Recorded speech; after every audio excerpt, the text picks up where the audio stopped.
Bonsoir à tous, bienvenue à ce webinaire en anesthésie avec Dr. Frédéric Rousseau-Blas de l'équipe d'Yvette Mobile. Mon nom, c'est Hélène Perra, je suis aussi vétérinaire, diplômée de la promo 99.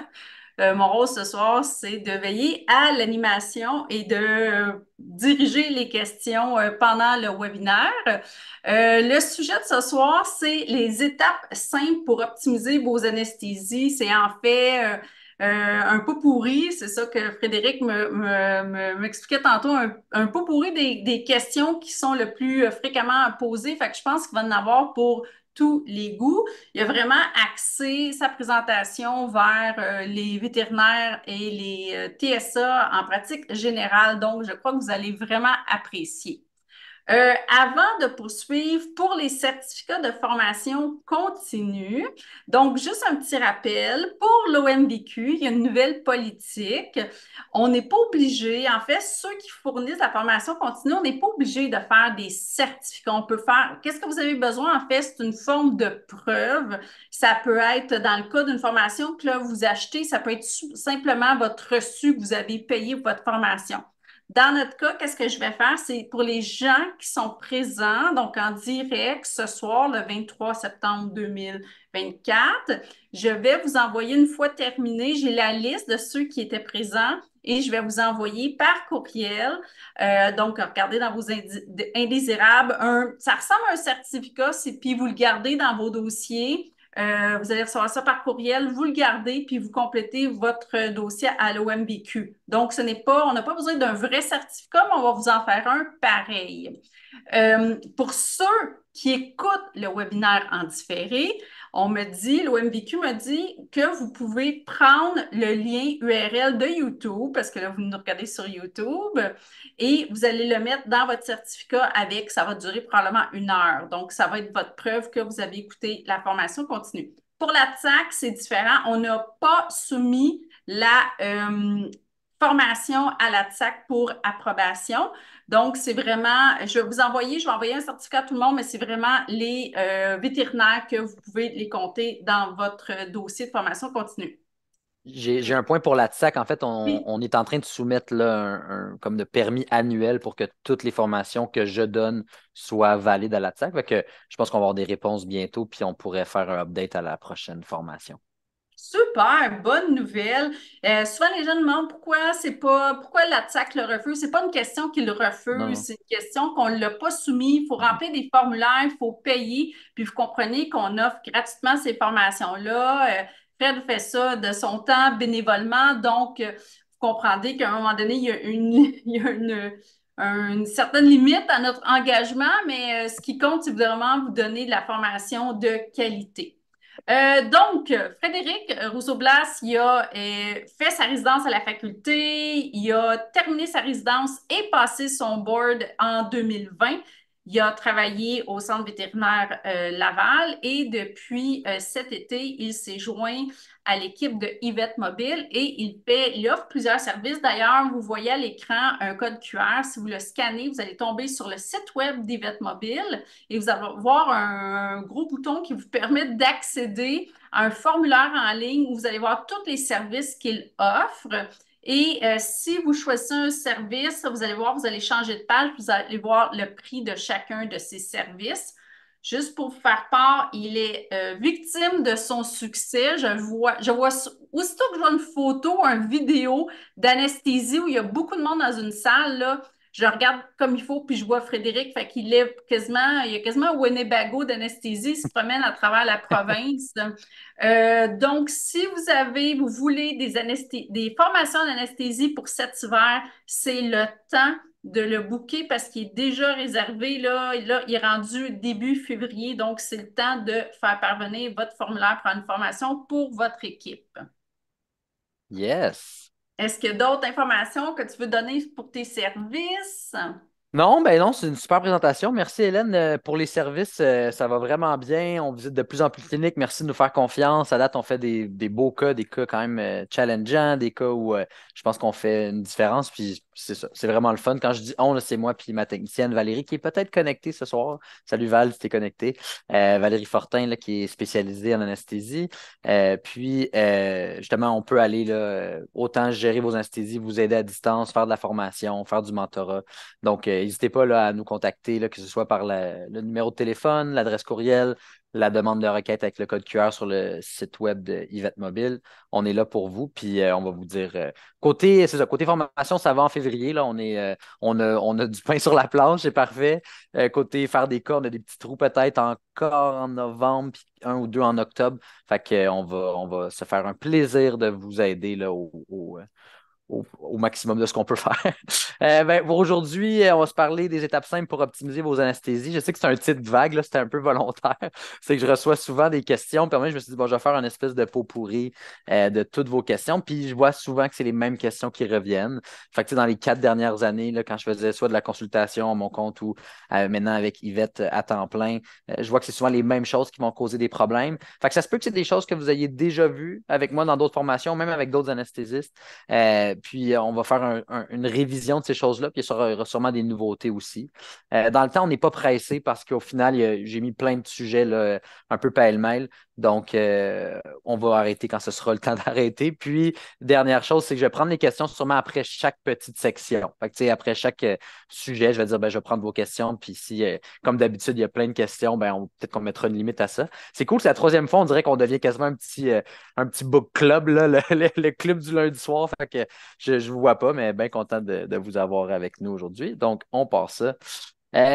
C'est une discussion ouverte aujourd'hui, pas dans le sens que vous allez parler par-dessus moi à chaque seconde, mais que je vais prendre vos questions là, de manière très fréquente. On va parler des patients difficiles à sédater. Le patient difficile à sédater, c'est quelque chose que je vois fréquemment. C'est souvent là, on a des complications aussi parce qu'on ne sait pas quoi faire, on ne se sent pas à l'aise de rajouter de la sédation, quoi rajouter, quand le rajouter. Fait qu'on va en parler.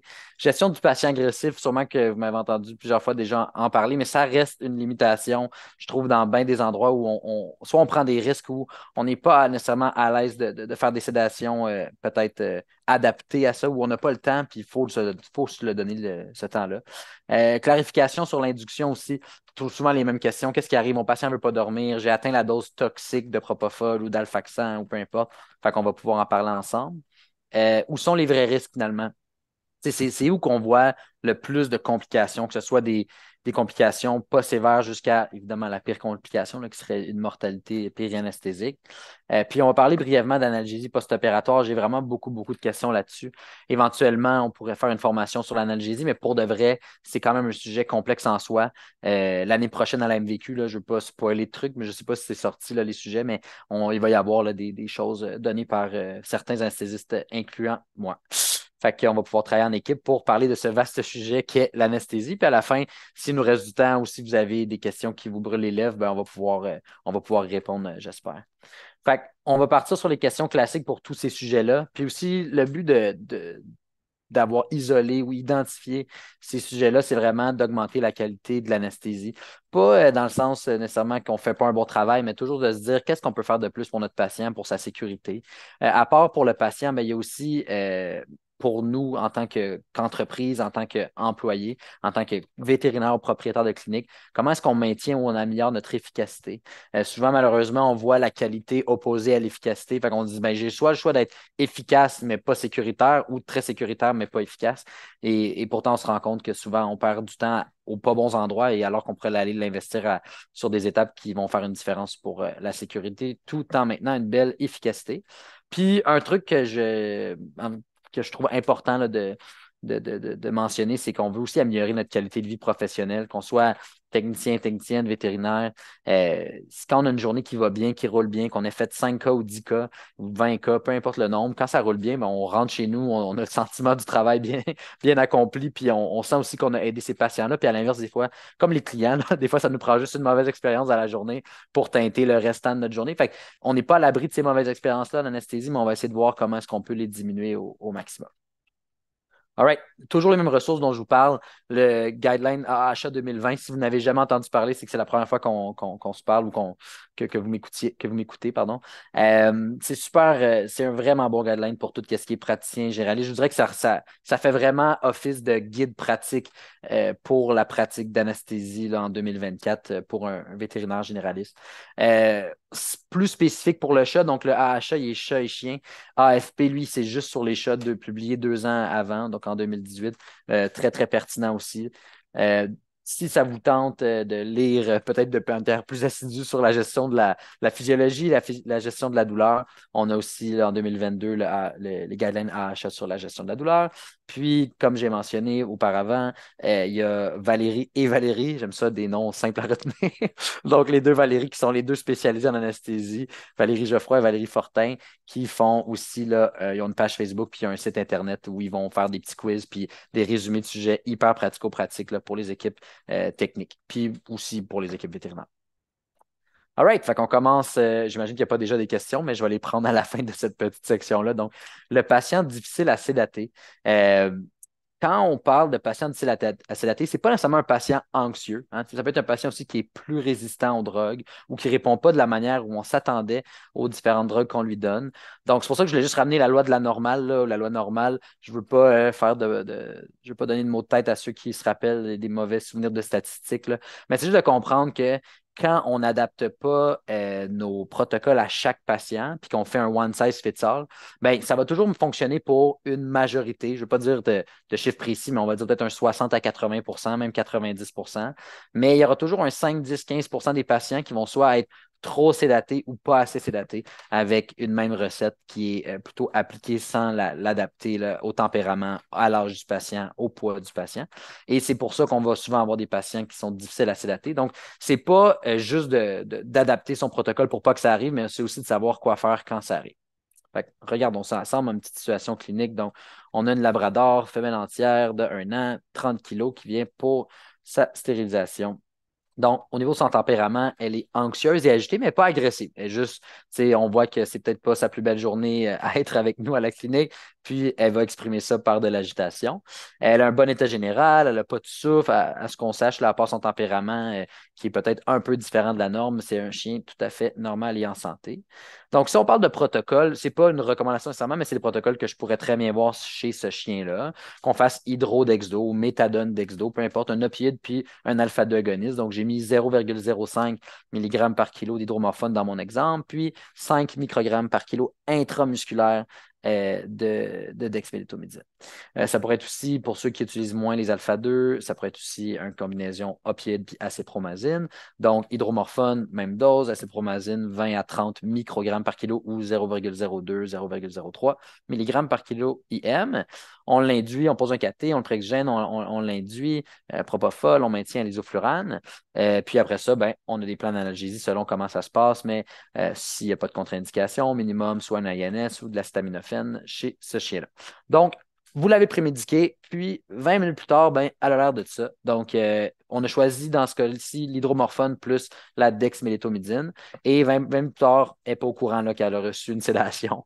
Pour elle, elle est toujours aussi réactive, agitée, là, je veux dire, toujours aussi éveillée.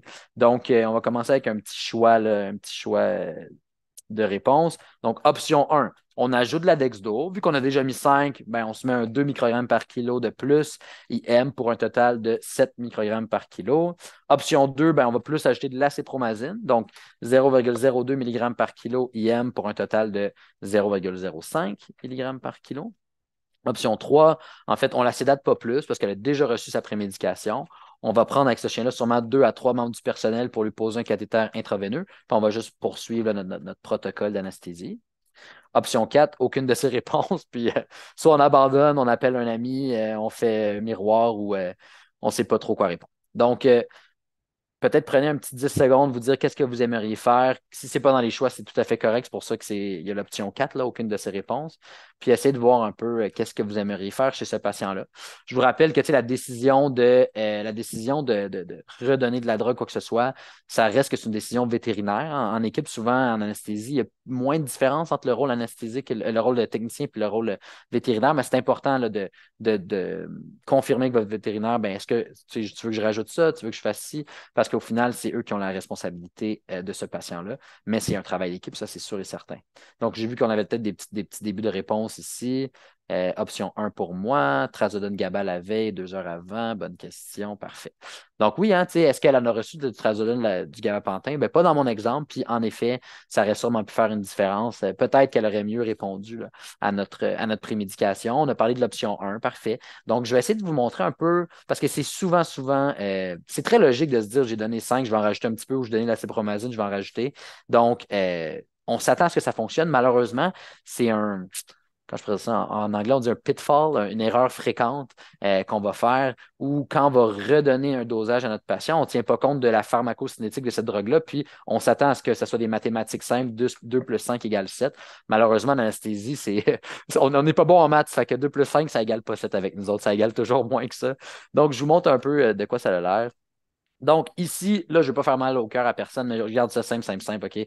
Sur l'axe des Y, on a dans son sang, si vous voulez, en bleu, là, la concentration plasmatique de dexméthomycine qui augmente. Fait que j'ai donné au temps zéro, puis ça prend 5 à 10 minutes à avoir mon temps, ma concentration maximale. Là, s'il y a des pharmacologistes dans la pièce, OK, ça se peut que ma courbe ne soit pas précise à la minute près. OK? C'est juste pour parler d'un concept, fait que je ne veux pas recevoir le brique fanal parce que je n'ai pas utilisé exactement la courbe de PKPD de la dexmédeto, mais on se comprend. Donc ici, on voit, j'ai donné à temps zéro, ça augmente, puis éventuellement, ça se met à redescendre. Donc si on utilise l'option 1, mais ce qui va arriver, c'est que vous, à 20 minutes, vous avez décidé, OK, on va repréparer 2 microgrammes par kilo. Là, le temps de le préparer, gna, gna, gna, on l'injecte. Ce n'est pas immédiat, il y a quand même un délai d'absorption. Puis peut-être un 10 minutes plus tard ou un 8 minutes plus tard, ben, la dexmédeto va se remettre à augmenter. Donc là, ça fait au moment où elle réaugmente dans le sang de notre patiente ici, mais ça fait déjà 30 minutes là, depuis sa première administration. Et ce qui arrive, c'est que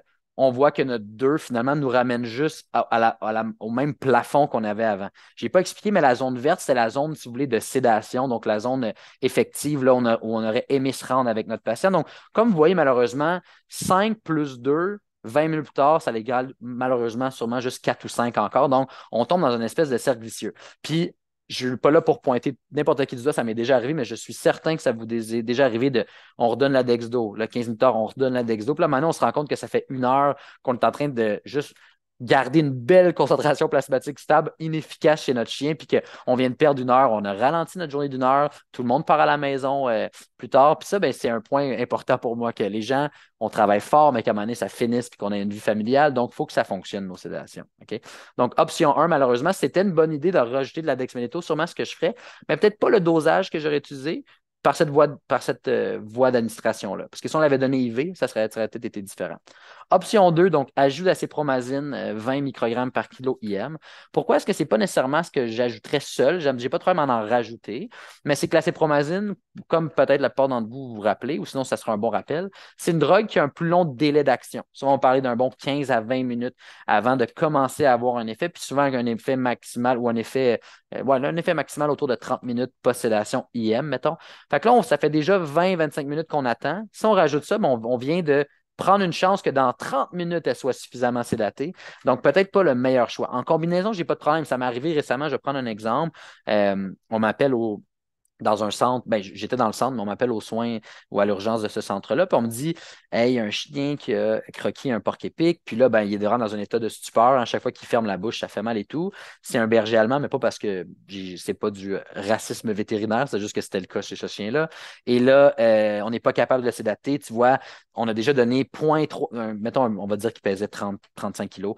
Bon, on a déjà donné 0,3 mg par kilo de butard. On a commencé par 7 de Dexdo, puis, 20 microgrammes par kilo d'acépromazine. Donc, 0,3 mg kilo de butard, 7 microgrammes kilo de dexmédeto, puis 0,02, mettons, d'acépromazine. Puis le chien, pas juste n'est pas sédaté, mais vraiment, là, on dirait qu'on lui a rien fait. Donc, c'est là où il faut vraiment se dire, OK, ça n'a rien fait, ça fait combien de temps? Première chose, je vais demander si ça fait combien de temps que vous l'avez donné. Parce que si on me dit que ça fait plus de 30 minutes, à part la cépromazine qui est encore peut-être dans son pic d'effet, les autres sont déjà en train de diminuer. Le butorphanol et la dexmédetomidine, ça ne durera pas super longtemps pour le maximum de l'effet. Il y aura peut-être un effet résiduel plus longtemps, mais le maximum, ça va être plus long. Donc, le délai depuis l'injection va m'aider à décider qu'est-ce qu'on redonne. Vous voyez, chez lui, ce que j'ai fait, c'est que j'ai redonné un autre 0,1 de butor. Puis j'ai donné d'un coup, je pense qu'on a donné une fois et demi la Dexdo, avec 12 microgrammes par kilo à peu près de Dexdo IM.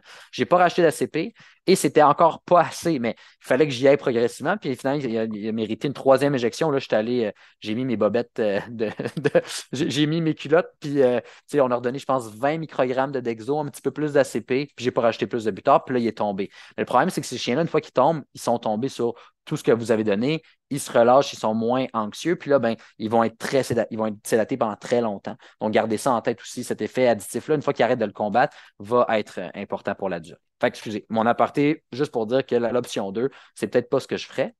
Option 3, on utilise 2-3 membres du personnel pour lui mettre un cathéter intraveineux. Je sais que dans les équipes vétérinaires, vous avez des machines pour mettre des cathéters, puis qu'on se dit, ben, durant une urgence, on ne sédate pas nécessairement les patients pour leur mettre un cathé, mais profitons du fait que nous, on veut leur donner une prémédication, nous, on veut leur donner un effet sédatif pour plusieurs choses, incluant la pose du cathé. Donc, autant pour le fait de ne pas blesser ses collègues, là, ce qui est, je pense, le plus important, pour le bien-être, pour l'éthique du patient aussi. S'il est super anxieux, des fois, même si ce n'est pas une procédure très douloureuse, on sait que le stress va amplifier les perceptions de douleur, puis ça se pourrait que pour lui, ben, ça soit vraiment un élément hyper stressant. Donc, en général, je recommande tout le temps, autant pour le personnel que pour l'animal, qu'on prenne le temps de le resédater.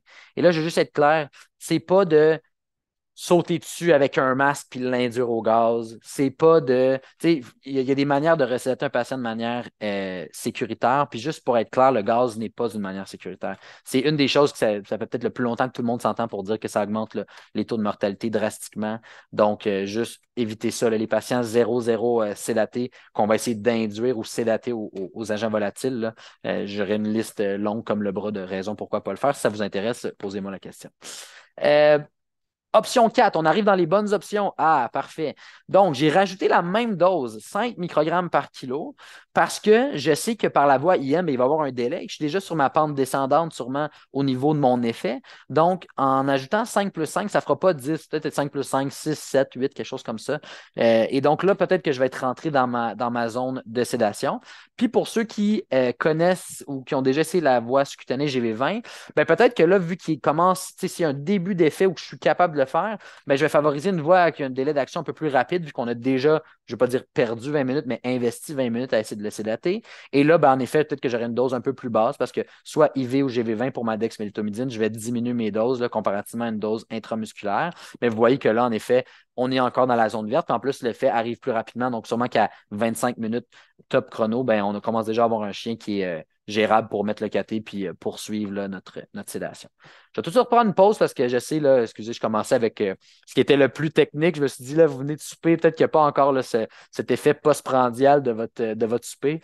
Y a-t-il des questions, commentaires, insultes? Je vois des questions ici. Pas de Euh, suite. Pas d'insultes, ça commence bien. Qu'est-ce que le GV20? Prochaine slide, on va en parler. Euh, Je sais pas ça. pour un MDR1 ou ABCB1, parfait. Ça, on pourra en parler aussi. En gros, c'est surtout pour le butorphanol et la cépromazine, mais je peux en parler rapidement. Là. Mettons les bergers australiens, par exemple. Ben, ce qu'on va faire, c'est que si on le sait, qui est un mutant MDR1, si on veut dire, ben à ce moment-là, il va être plus sensible à plusieurs drogues, mais dans les drogues anesthésiques, les plus importantes à savoir, c'est le butorphanol et la cépromazine. Et à ce moment-là, ce qu'on va faire, c'est qu'on va si c'est possible, éviter ces drogues-là. Pour le butor, je serais à l'aise, au pire que vous en utilisiez quand même à une beaucoup plus petite dose. La CP, en général, c'est rare qu'on ne peut pas l'éviter. C'est toujours une drogue que c'est possible d'éviter parce qu'il y a d'autres options. Fait qu'elle, je l'éviterais vraiment parce qu'elle est non réversible. Et on sait que pour les patients qui ont une mutation au niveau là, de cette protéine-là qui détoxifie, si vous voulez, le cerveau de certaines drogues, ben, si on ne l'a pas, l'effet va durer trop longtemps, puis on va avoir des problèmes de ce côté-là. Donc, j'aurais tendance à diminuer la dose de butor ou même juste le remplacer par un autre opioïde comme de la méthadone ou de l'hydro, qui peuvent aussi être sujets à être problématiques avec cette protéine-là, mais qui en général sont réversibles et qui sont aussi moins sédatives, donc vont souvent causer moins de problèmes. Je ne sais pas si ça répond à la question. Yes. Une question que tu as, là, il y en a quelques-unes là, dans le Oh, chat. Est-ce ouais. que tu aurais la même courbe de Dexto pour un chat? Ah, OK, bonne question. Ben, tu sais, si on veut aller dans les détails, mettons, l'absorption va dépendre de plusieurs choses. Fait que c'est pas juste pour un chat versus un chien. Quand on regarde des études où ils font des courbes justement pharmacocinétiques selon l'âge du patient, son niveau d'hydratation, son état corporel, s'il est plus obèse ou plus maigre, mais ça va changer les phases d'absorption. Fait que là, je gardais ça simple pour asseoir. Je vous disais, les chiens se comportent tous de même, les chats se comportent tous de même. La réalité, c'est qu'il y a beaucoup de variabilité, même entre un chien puis un autre chien ou entre un chat puis un autre chat. Fait que l'important, c'est juste de se dire qu'en général, pour de la dexmédetomycine, si ça fait 15 minutes puis que vous ne voyez pas d'effet, commencez déjà à vous à prévoir d'autres choses, c'est à prévoir l'ajout de soit d'autres dexmédetomycine ou d'une autre drogue, parce que plus on attend, plus on va perdre cette fenêtre où on peut avoir un effet additif plus intéressant peut-être. Est-ce qu'on aurait pu ajouter une dose d'alfaxan IM? Bonne question. Malheureusement, je ne l'aurais pas recommandé sur ce patient-là parce que l'alfaxan IM, c'est comme on sait, c'est des gros volumes. Pour commencer à avoir un effet intéressant, si c'est sur un patient non sédaté là, à 1 ou même 1,5 mg par kilo, ça m'étonnerait que ça fasse grand-chose. Fait que là, pensez-y sur un chien de 30 kg, ben 1 mg par kilo, c'est 3 ml. 1,5, c'est 4,5 ml d'alfaxan. Fait que de 1, c'est des injections qui ne sont pas super intéressantes pour le patient. C'est quand même inconfortable.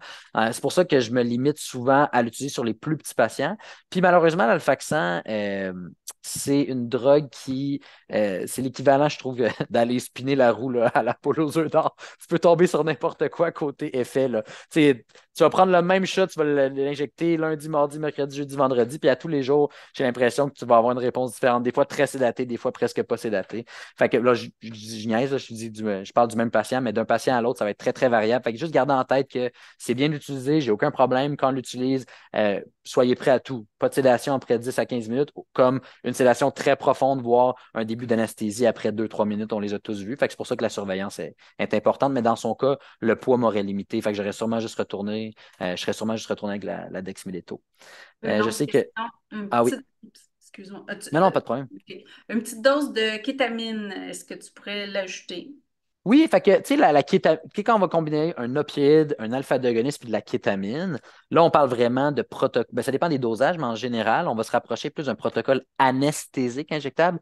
Fait que ça va être soit une sédation très profonde ou même une anesthésie. Je dirais pas tout de suite ce qui différencie les deux parce que c'est une des questions que je vous posais dans comme 4 slides. Fait qu'on va laisser la surprise à moi du futur. Mais la réalité, c'est que la kétamine, oui, on aurait pu l'utiliser. Je le garde souvent pour les patients qui sont soit très agressifs pour lesquels je ne veux pas avoir à injecter. Elle, dans son cas, est quand même gentille, elle est juste agitée. Fait que je pense qu'on peut commencer avec plus de Dexdo, puis c'est encore raisonnable. Fait que je dis pas que la kétamine n'est pas raisonnable, mais pour les raisons que j'ai expliquées, ça n'aurait peut-être pas été ma prochaine étape. Et, question, est-ce que ton exemple avec la... Non, ça on le fait. On Attends, parle du bag, je pense, hein, ça se peut-tu? une petite dose. Plus d'exemples pour ne pas induire sédaté à l'ISO. Ben, je vais y aller très franchement. Là. Premier exemple, c'est que les normes minimales de pratique de l'OMVQ qui ont tombé, là, mais je pense en 2021-2022, mais qui avaient été écrites en 2019, je pense, updatées, même là, disaient déjà, alors que, puis c'est pas un reproche ou rien, mais c'était des normes très, très minimes. On pourrait dire, là, la norme minimale, le mot important était, je pense, minimal pour l'anesthésie. Et il disait déjà qu'il recommandait fortement l'induction avec des agents injectables et pas au masque. Donc, ce qu'on se rend compte, c'est que c'est excessivement euh, le mot, c'est pas stimulant, mais agressant pour le système de recevoir un agent anesthésique volatile alors qu'on est zéro sédaté. Donc, ce que ça va faire, relâche des catécholamines importantes. Le patient va être hyper tachycarde, va avoir de la salivation. Souvent, ça peut causer de la nausée. Puis, ce qui va arriver, c'est que justement, toutes ces choses-là peuvent mener à plein de problèmes. Aspiration, problèmes avec des arythmies cardiaques. Des fois aussi, le patient va juste retenir son souffle puis un patron respiratoire anormal. Puis, je vais être franc avec vous, étant un des seuls là, on n'est pas beaucoup en anesthésie au Québec, là, puis peut-être encore moins qui prennent comme premier rôle des appels de tout le monde. Je vous dirais que si depuis le début de l'année, j'ai eu peut-être 5 ou 6 appels de mortalité, mais sur les 5-6, il y en avait comme 4 qui étaient induits au masque. Tu sais. Fait que puis je sais, là, vous allez me dire N égale 5, c'est pas une étude, non, mais basé sur ce qu'on sait de la physiologie, basé sur ce qu'on sait aussi juste des recommandations générales de comment ça fonctionne ces drogues-là, puis de ce qu'on voit en clinique, pour moi, ça fait aucun doute qu'on augmente drastiquement les risques de problèmes. Puis malheureusement, c'est utilisé chez des patients.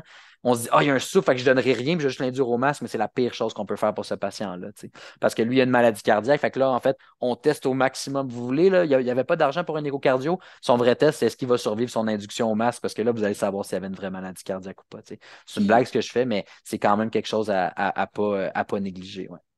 là, moi, je devrais tellement pas commenter. Là, s'il y a une Non, vas-y, personne dans la vas-y. salle qui devrait pas. C'est moi la plus incompétente qui n'est pas en pratique, mais j'ai le micro, qu'est-ce que là, je peux pas résister.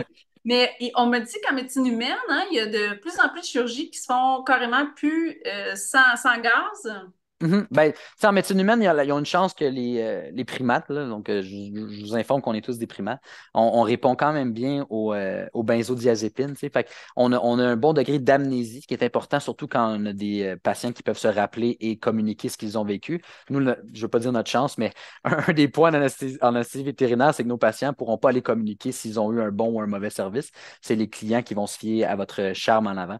Donc, je reviens sur les humains bonne amnésie, puis aussi un bon effet, on appelle ça un twilight anesthesia. Donc, c'est une espèce de sédation où le patient est pas une perte de conscience, mais il est complètement coopératif. Puis là, ben, avec des blocs locaux régionaux, on est capable d'aller faire des choses vraiment, vraiment intéressantes. Donc, je ne me prétends pas du tout anesthésiste humain. Sûrement que dans la gang, il y a sûrement quelqu'un, une copine ou un copain qui écoute qui est anesthésiste et je serais vraiment heureux de l'entendre. Mais de ce qu'on lit dans les études, oui, en effet, on est capable de faire de plus en plus de choses en minimalement invasif, ce qui donc nécessite souvent moins de profondeur anesthésique, puis aussi avec des blocs locaux régionaux, là, où il y a des gens qui sont dédiés à ça. Là. Il y a des hôpitaux, il y a des anesthésistes humains.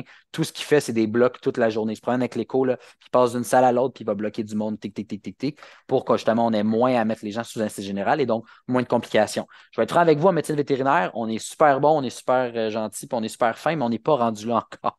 Étant donné que nous, à la fin de la journée, c'est pas la carte soleil, mais c'est la carte Visa. Là. Fait qu'on a quand même encore pas on n'a pas. C'est pas aussi répandu, mais ça va s'en venir, là, puis c'est pas quelque chose qui va être c'est pas quelque chose qui va être nouveau pour nous là, quand ça va être plus répandu. Si on retourne dans les questions, tantôt au tout début, Ouais. il y en avait ta trazodone ou le GABA, tu le donnes la veille puis 2 heures avant. Oui, bonne question. Je vais y venir dans un instant, mais oui, ça serait tout à fait adéquat. La trazodone, même si on n'est pas capable de donner la veille, en général, je trouve qu'une dose le matin, ça fait déjà un bon effet, puis ça ferait du sens avec la manière dont elle fonctionne. Mais on sait que si on donne une dose la veille, peut-être qu'on va avoir un effet un petit peu plus grand. Puis ça dépend aussi, tu sais, c'est pas de la gestion comportementale là, qu'on fait. C'est vraiment juste, on veut l'effet secondaire de la trazodone, qui est la sédation. L'effet secondaire du gabapentin, qui est la sédation. Fait qu'on a des doses aussi plus importantes. Ouais. Je vois qu'il y a beaucoup de questions. Je vais peut-être avancer un petit peu parce que sinon, ça se pourrait. Je me doutais qu'on finirait pas, mais ça se peut qu'on se rende pas très loin vu que vous êtes super intéressés. Puis je vais revenir là, sur ces questions-là dans un instant.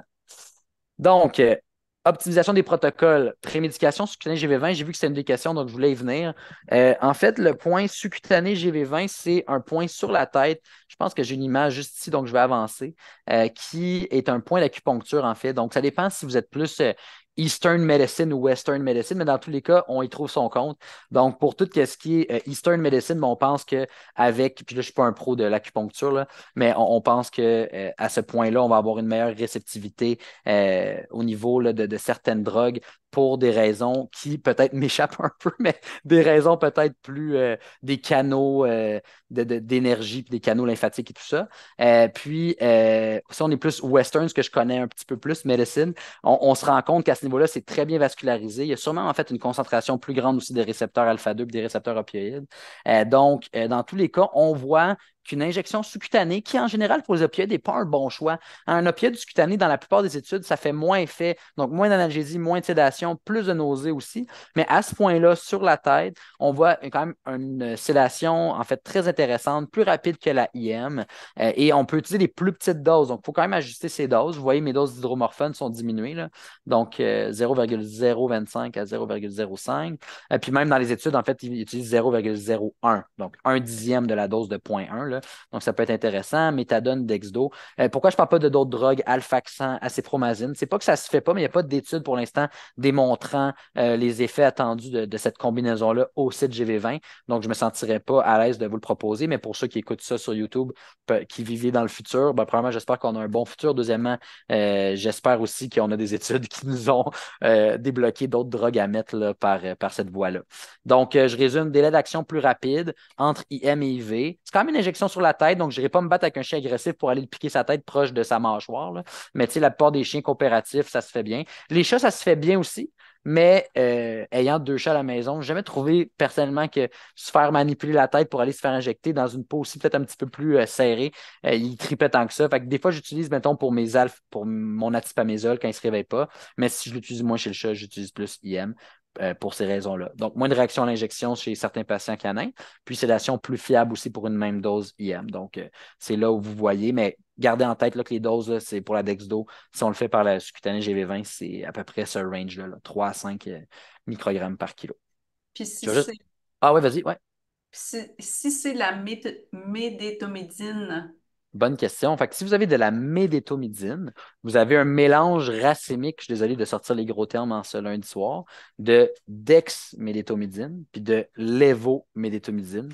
Et la lévomédétomidine, en fait, on pourrait dire qu'elle a peu ou pas d'effet. Donc, en fait, il faut juste penser que 3 microgrammes par kilo de dexdo, ben, c'est la même chose que 6 microgrammes par kilo de médétomidine. Fait que, ouais, c'est ça. Je- est-ce que tu veux une autre question? Est-ce que tu fais c'est-tu ça? là-dessus? Ouais. Ouais. Oui, est-ce que seulement pour les patients stressés ou tout type de patients? Oui, c'est une bonne question. Ça dépend vraiment de votre pratique. Il y en a qui l'ont essayé et ont dit ah, ben, j'ai moins aimé ça. La plupart des centres où on travaille l'ont quand même remplacé la IM par ça parce qu'on veut que notre sédation fasse peut-être plus effet rapidement. Fait que la plupart des chiens qui tombent dans ce 80% là de pas excessivement agressif, puis pas non plus patate, mais même patate, ils pourraient l'avoir, mais on va diminuer nos doses. On leur donne là, souvent, mettons, combinaison méthadone, dexdo, GV20, puis on a des résultats intéressants. Puis des fois, comme j'ai dit, c'est pas nécessairement si c'est pas votre première voie d'administration, c'est bien correct. Mais ça pourrait le devenir quand vous voulez resédater un patient qui commence à tomber, mais qui n'est pas tout à fait là. Vous voulez lui en redonner, ça peut être intéressant parce que ça va être plus rapide que l'AIM si vous n'avez pas d'IV. Là. Si vous ne pouvez pas faire d'IV rapidement, ben, ça peut être un bon compromis. Pour, encore une fois, je le répète, les opioïdes, les alpha-2 agonistes, puis j'imagine bientôt d'autres drogues là, qu'on pourra mettre ou que je pourrais vous recommander de mettre de manière plus evidence-based au niveau GV20. Je OK. vois plein de gens qui commandent, ça fonctionne Oui, très bien. je pense à la Oh, dernière question sur le GV20, c'est pour les chats. Est-ce que ouais. ça fonctionne? Ouais. Fait que pour les chats, oui, comme j'ai dit, ça fonctionne. C'est juste que je trouve pas nécessairement que c'est la bonne illustration. Je trouve pas que ça diminue tant que ça leur réactivité parce que c'est rare qu'ils trippent à se faire une petite tente sur la tête puis une injection sous-cutanée. Des fois, juste un petit IM rapide en les tenant pas trop, c'est quasiment plus efficace là, puis en les tenant pour le moins longtemps possible. Il y a une question par contre que je vais juste toucher. On me dit un mélange des trois ou les seuls. Là, chez Claire ici, il y a 2 opiacés. Là, moi, je vous listais toutes les drogues que vous pouvez mettre, mettons, sur lesquelles on a des informations scientifiques. Fait que non, je n'irais pas mélanger l'hydromorphone et la méthadone hein, parce que c'est 2 fois la même famille. Mais c'est juste pour dire qu'on peut mettre des opioïdes, que ce soit l'hydro ou la méthadone, ou des alpha-2 que ce soit la dexmédétomidine ou la médétomidine. Fait que là, je voulais juste clarifier ça. C'est pas ici une recette, c'est plus comme une liste d'ingrédients que vous pouvez mettre. Après ça, votre gâteau, vous le faites comme vous voulez. Ouais. All right, on va parler de principe de dosage. J'en ai déjà parlé dans une conférence, fait que si vous l'avez déjà entendu, ben, désolé de répéter, mais c'est super important. Quand le dexdomitor ou n'importe quel autre générique là, de dexméthomidine, ben, quand le dexdomitor est sorti, puis maintenant plein d'autres génériques, quand on voit dans leur dosing chart, donc dans leur tableau de dosage, ben, premièrement, on voit plein de dosages différents en microgrammes par mètre carré. Souvent, on ne sait pas trop que ça mange en hiver, là, des microgrammes par mètre carré, et c'est correct. C'est une manière de doser qui est un petit peu plus linéaire avec la taille du patient. Donc, si on va doser en microgrammes par mètre carré un patient de 50 kilos versus un patient de 5 kilos, donc 10 fois plus lourd en kilos, mais on ne va pas lui donner le même dosage en fait en microgrammes par kilo, ça va être plus bas pour tenir compte justement de si vous voulez, ce ratio volume-surface-là différent, puis ce ratio métabolique différent. Là. Je sais que c'est compliqué, mais mettons, croyez-moi de dire qu'un patient 10 fois plus lourd qu'un autre, si on donne exactement le même dosage en microgrammes par kilo cette fois-ci, ce que vous utilisez à tous les jours, ben là, il y en a un qu'on sous-dose peut-être, puis l'autre qu'on surdose, puis je vais vous le montrer à l'instant. OK?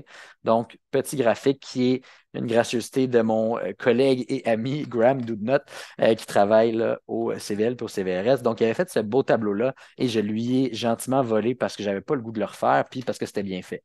Donc, ici, on a sur l'axe des Y une dose en microgrammes par kilo, puis sur l'axe des X, le poids du patient en kilos ou en livres, là, selon ce que vous préférez. On va voir en haut qu'on ne va pas prendre la courbe la plus basse. Je vais prendre la plus haute juste pour vous montrer. OK? Donc, 500 microgrammes par mètre carré IM. Ça, c'est des doses vraiment, vraiment élevées. Puis c'est des doses quand on regarde dans le tableau de dosage de la dexméthomycine. Si on utilisait la dexdo seule, puis on veut faire une sédation, c'est pas seulement pour une prémédication, mais on veut une sédation profonde, par exemple, pour faire des radios. Je vous recommande fortement de vous faire votre propre expérience avec le Dexdo, mais vous allez vite réaliser qu'on n'a pas besoin de donner, exemple, 40 microgrammes par kilo à un chien de 3 kilos. Parce que 40 microgrammes par kilo, vous allez voir que oui, il va tomber, c'est bien, mais j'aime mieux que des fois, il y a un 5-10 de vos patients qui ne tombent pas et qu'il n'y ait pas 70 qui soit beaucoup trop profond parce que ça va engendrer d'autres problèmes. OK? Mais pour la discussion ici, je veux juste utiliser ce dosage-là parce que ça va être bien clair. Donc, vous voyez un chien d'environ 6 kilos pour avoir à peu près la même dose qu'un gros chien, c'est autour de 26-27 microgrammes par kilo. Je le répète, ce n'est pas ce que j'utilise à tous les jours, c'est juste pour démontrer la relation entre le poids et le dosage. En passant, si on utilise un opioïde, du butorphanol ou de la méthadone ou de l'hydromorphone, ben, on est sûrement capable de couper environ de moitié la dose de dexmédetomidine. Puis ça, c'est juste un ballpark, là, parce que ça a un effet synergique. Donc, ça va avoir un effet plus grand avec une plus petite dose, si je simplifie ça. OK? Donc, ici, au lieu de 25, 26, 27 de dexdo, si je rajoute une dose d'opioïde, butorphanol, méthadone à des dosages standards, bien sûrement qu'on est capable de faire un 12,5 mg par kilo pour avoir à peu près le même effet selon ce dosage-là. Pour un très gros chien, on parle d'un chien d'à peu près là, 60 kilos. Voyez-vous, là, le 26-27 microgrammes par kilo ici, ben, il est plus devenu comme 12-13, puis divisé par 2 avec nos opioïdes, il est plus rendu 6,25 microgrammes par kilo. Donc, on diminue de moitié. Et pourtant, ça va être le même dosage. Donc, pourquoi je voulais en venir à ça, là, puis je vais vous montrer le tableau après, vous allez comprendre, c'est qu'on m'appelle souvent pour des complications chez les gros chiens. Ah, les malamutes, les bergers belges, peu importe, des gros chiens, les Irish Wolfhound, les Danois et tout, ils ont des sensibilités aux drogues. Ils sont plus sensibles, tu ne peux pas leur donner telle drogue. Non, c'est juste qu'on ne sait pas comment bien les doser, en fait. On les dose comme s'ils étaient un petit chien, puis ils reçoivent beaucoup plus de drogue que si on les avait mis en microgrammes par mètre carré. T'sais. Fait que si je simplifie ça en général, puis c'est là où j'amène le tableau, eux, ils ont fait le travail pour nous, donc on est bien content. Une dose IM raisonnable, là, ça pourrait recommencer à ressembler à ça, donc 125 microgrammes par mètre carré. On se rend compte qu'une dose équipotente, donc à peu près la même effet sédatif sur un chien de 3 kilos, OK, ben ça va être 9,4 microgrammes par kilo. Et là, je vais à l'autre extrême, un gros chien, à peu près 70-80 kilos. On a divisé par 3, on est rendu à 3 microgrammes par kilo. Et pourtant, pour les deux, on pourrait s'attendre, s'ils sont dans la distribution plus normale, au même effet. Donc, c'est quand vous donnez votre 9 microgrammes par kilo à un gros chien, on se dit, ben, j'ai donné ça au petit, ça a bien marché, je vais donner ça au gros, que là, on vient d'en donner beaucoup plus, et c'est là qu'on a plus d'effets néfastes, plus de sédation, certes, mais aussi des fois plus d'effets néfastes, plus d'hypoventilation, peut-être plus de bradycardie aussi. Donc, c'est juste important de comprendre ça. Une autre chose que je veux juste mentionner avant de prendre des questions, c'est qu'on mentionne souvent que les effets cardiovasculaires de la dexméthomidine ne sont pas dose dépendants. C'est vrai, mais c'est un petit peu un mensonge, dans le sens où ils ne sont pas linéaires. C'est sûr et certain que si je donne 2 versus 4 microgrammes par kilo, je vais sensiblement avoir la même vasoconstriction, la même bradycardie. Par contre, il faut comprendre que si au lieu de donner 4, je donne 40, là oui, je vais sûrement avoir plus de vasoconstriction, plus de bradycardie. Donc, ce n'est pas linéaire, mais il y a quand même une petite augmentation là, des effets. Puis il faut comprendre que chaque patient est différent d'un autre. Donc, ce n'est pas parce que 40 n'était pas suffisant sur le cas du lundi qu'il faut commencer avec 40 sur le cas du mardi. Ça, je m'en doute que vous le savez, mais il faut juste se rappeler là, de faire attention à ces conclusions-là parce que c'est là des fois qu'on tombe sur un patient qui, à l'inverse, était plus sensible et là, lui, en fait, il va être beaucoup trop sédaté, voire anesthésié, ce qu'on va voir dans un instant. Donc, juste, je fais un résumé parce que j'ai vraiment parlé beaucoup dans les derniers 5 minutes. OK? Résumé, les petits patients ont besoin de plus de doses de la plupart de nos drogues anesthésiques en microgrammes ou en milligrammes par kilo qu'un gros patient. Exemple, si j'anesthésie une souris, donc très, très petit patient, ben une souris, sûrement que les doses de dexmédeto, c'est à peu près 100 à 250 microgrammes par kilo de dexmédeto. S'il vous plaît, donnez jamais ça à un chat, un chien. Ça va ressembler à on va chercher un sac eutabag après. OK? Fait que ça marchera. En fait, ça va bien marcher comme euthanasie peut-être, mais pas comme anesthésie ou sédation. Ça, c'est pour ma souris. Si je fais un éléphant, peut-être que je vais donner 0,1 microgramme par kilo. Donc, vraiment, vraiment important de comprendre que plus on est gros, plus on diminue nos doses. Et plus on est petit, ben, plus on peut aller plus haut dans notre range. OK? Et c'est pour ça que je vous mets le tableau ici qui démontre cela. Donc, ça, je trouve que c'est une erreur qui est souvent faite, qui explique pourquoi des fois on a des patients pas assez sédatés ou trop sédatés. OK? Question. C'est plutôt, j'aimerais ça que les gens disent si c'est clair, si ça a Mais été. Caroline, je pense que j'ai perdu, parce que ça, je peux le refaire en Ouais. 2 secondes. Je l'utilise, l'enseignant au Cégep Vanier, parfait. Parfait. Fait que si, puis tu sais, Caroline, n'hésite pas, puis je ne veux pas te mettre sur le spot, là, n'hésite pas, vous pouvez m'écrire en privé si c'est pas clair, mais il faut juste comprendre que avec le, OK, parfait, c'est le résumé, ça t'a aidé, parfait, mais en général, OK, euh, les dosages de plus petits patients doivent être plus élevés comparativement à un dosage d'un gros patient sur une base de microgrammes ou milligrammes par kilo. Merci Thomas pour les dosages de souris. Je t'avouerais que j'en ai fait, puis on est allé dans les 100, 200 des fois microgrammes par kilo. Fait que, il y a un range qui existe, là, mais oui, on peut aller pas mal plus haut que ça. Est-ce que ce tableau-là vient dans le insert? Les gens s'interrogent. Ah ouais, c'est une bonne question. Le tableau que j'ai mis à droite ici, Ouais, là, ouais, avec ouais, microgramme c'est par. ce tableau-là, en fait. Je vais juste revenir en arrière. C'est ce tableau-là. Fait que lui, c'est vraiment quand vous. Ben, lui, c'est celui du dexdomitor, là, mais sur Internet, vous allez juste le chercher. Puis, s'il vous plaît, si vous prenez ce tableau-là, OK, puis n'importe qui des compagnies pharmaceutiques, appelez-moi, on peut avoir un débat sain là-dessus. Mais éliminez tout ce qui est la dose de 375 IM, IV ou 500 IM. C'est des trop grosses doses, OK? Souvent, vous allez le combiner avec un opioïde ou même seul. OK?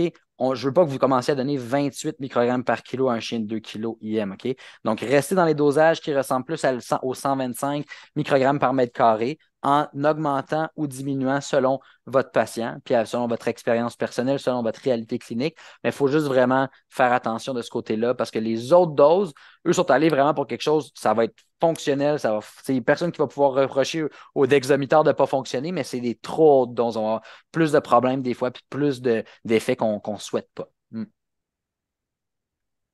Opioïdes et les alpha-2, vous ne craignez pas les vomissements? Ben, bonne question. Tu sais, je vais être franc avec toi, en anesthésie, hein, on essaie de faire des recettes avec 4 ingrédients. Fait que si tu m'en enlèves deux, il ne me restera pas grand-chose.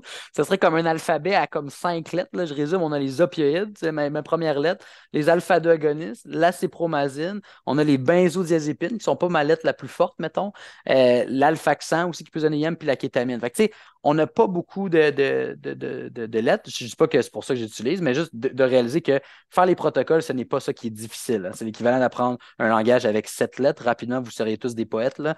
Fait que le point, c'est plus de dire, ben, on sait que les opioïdes chez les chiens, ça peut faire plus de vomissements. Chez les chats, les alpha-2. Fait que qu'est-ce qu'on fait pour prévenir ça? Est-ce qu'on va leur mettre, mettons, un antiémétique en prévision quand on leur donne ces drogues-là combinées? Je vais être franc avec vous, là, toutes les semaines, on va faire peut-être, je ne sais pas, là, entre 50 à 75 anesthésies. Et puis, pour ces 50 à 75 anesthésies-là, il y a sûrement 98-95% de tout le monde qui reçoit une combinaison méthadone dexdo ou hydrodexdo ou quelque chose comme ça. Et on est quand même capable de bien contrôler là, la nausée, les vomissements, justement, soit avec du maropitant. Bon, au Dancetron, ça fonctionnerait aussi, mais c'est plus cher, c'est peut-être plus en deuxième ligne. Donc, ça fonctionne bien, là, un comprimé 1 heure avant notre prémédication. Là, c'est super intéressant. Puis peut-être un ajout, chez les humains qui se font anesthésier, là, une des plaintes les plus fréquentes, c'est pas la douleur, c'est vraiment l'hypothermie et la nausée. Donc les gens se réveillent, il leur manque un bras, ils ont une mastectomie, des affaires vraiment invasives. Puis c'est pas aïe aïe aïe, j'ai mal, ça peut l'être, mais c'est surtout j'ai extrêmement froid, je me sens pas bien si je suis hypothermique ou je me sens nauséeux. Fait que faut pas non plus là, sous-estimer l'impact de la gestion, mettons, des vomissements, la nausée là, sur la qualité de vie de nos patients. OK. Là, je pense que c'est important que tu le répètes pour le tableau. On doit éliminer la seule, en fait, on va y aller avec la seule colonne que tu recommandes C'est celle de d'utiliser. gauche, facile. On C'est élimine la tout à première. droite. Tout à Oui. droite. Hey, vous voyez, c'est écrit Pre-Anesthesia in Dog. Ça, là, vous allez juste le chercher sur Google, vous marquez Dexmedetomidine Dosing Chart, c'est tout de suite. Mais s'il vous plaît, là, puis là, ça va être enregistré. Fait que vous ne pouvez pas dire que je ne l'ai pas dit. On le dit là pour la deuxième fois. On va juste dans Pre-Anesthesia et on prend juste la première colonne, celle qui est le plus proche des poids. OK? Les autres, on peut avoir un débat sain ensemble à savoir est-ce que c'est utilisable. Ça dépend des situations, mais je trouve ça trop élevé et c'est sûrement beaucoup plus élevé que ce que vous êtes habitué d'utiliser. Donc, je ne recommande pas de changement dans ce sens-là. Donc, on utilise juste le 125. On n'utilise pas le 375 IM. On n'utilise pas le 375 IV, non plus le 500 IM. OK? Donc, juste la colonne de gauche. Je pense que c'est clair. Est-ce que le Parfait. principe est le même pour les chats? Donner plus à un domestique? Ouais, c'est moins extrême. Tu sais, un Maine Coon, oui, il est plus gros, mais il est peut-être 7, 8, 9 kilos versus un chat de 5 kilos.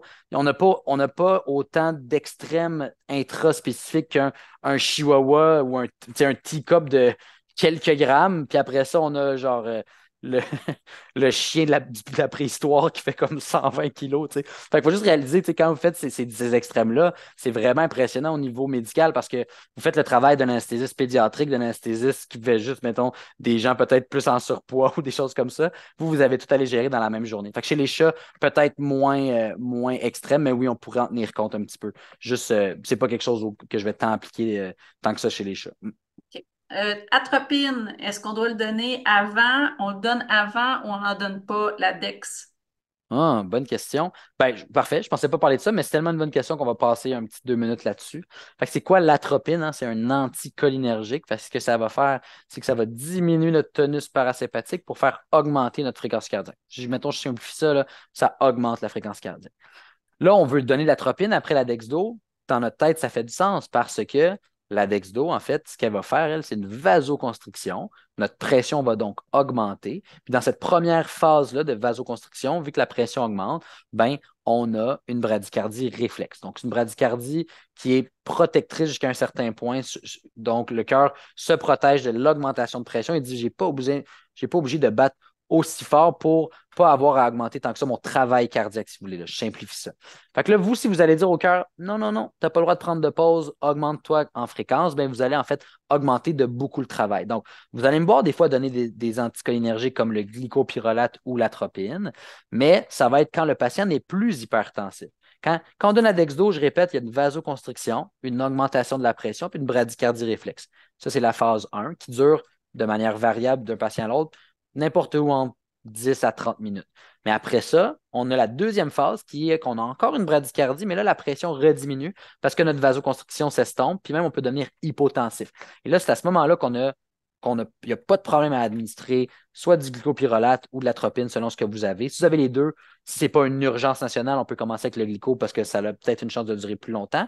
Mais si c'est très, très stressant, on craint pour la vie du patient, mais on peut y aller avec l'atropine à ce moment-là. Donc, je répète, je ne donnerai jamais d'atropine en même temps que la Dexdo parce que ça va demander au cœur trop de travail.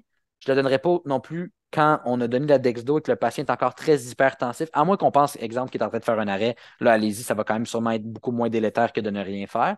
Mais en général, on va donner des anticholinergiques après un certain temps post-alpha-2 donc post-dexmélétomidine, parce qu'ils vont être bradycardes et début normotensif bas, début d'hypotensif. OK? Donc, c'est à ce moment-là qu'on peut en donner. Je ne sais pas si ça clarifie, mais je ne le donnerai jamais en même temps. Mhm. Je vais peut-être prendre une pause des questions, à moins qu'il y en ait une là. Je vais juste les lire parce que des fois, vos questions sont tellement pertinentes, puis je vais être sûr de ne pas les manquer. Je me rappelle juste plus comment avoir Plus, accès aux questions. Ah oui, vas-y. Yes. plus dans le chat, si là, il y a une.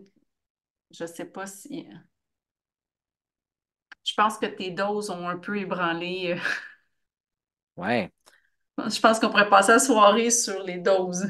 Fait qu'il y a Docteur Isabelle qui dit en IV, fait que juste être clair, hein, on relit ici encore une fois. Fait que souvent, en anesthésie, il faut juste vraiment être précis dans les détails. Fait que c'est écrit 125 microgrammes par mètre carré IM. Hein. Fait que ça, c'est des doses IM.